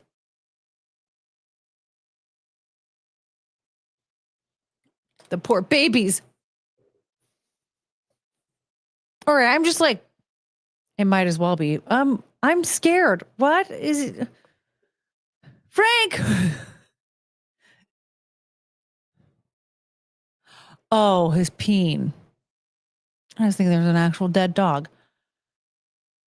Well, on that note, I was about to go across the country and go pick up a dog. On that note, I don't think I should have said that out loud. I might come back and do a pop-up in a little bit, but I need at least like an hour. Move and stretch, grab something to eat.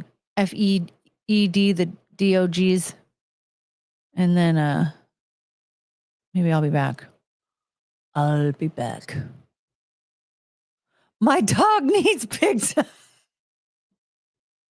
I knew it. Then yes, dying dog.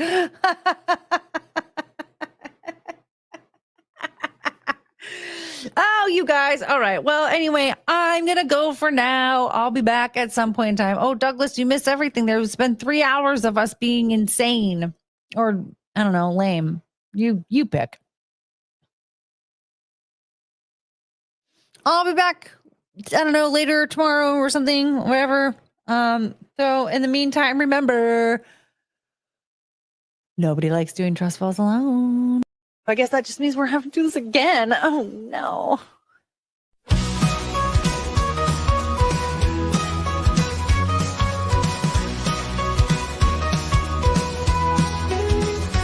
night is coming to an end. Stars are fading, lights descend. Thank you for this time we spent. Memories shared, hearts well mend. We had such a great time here.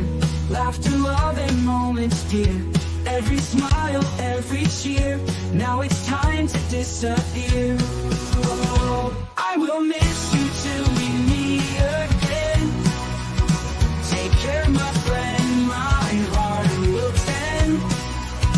Until the day we start anew. Forever hold on night to you. Walking out into daylight. City's glow turns into night. Hold these moments nice and tight. In my dreams you'll shine so bright. Every goodbye leaves a trace of a night we can't replace. Take care in every space. Till next time we will embrace. Oh, grace, I will miss you till we meet again. Take care, my friend, my heart will tend. Until the day we start anew. Forever hold on nights to you.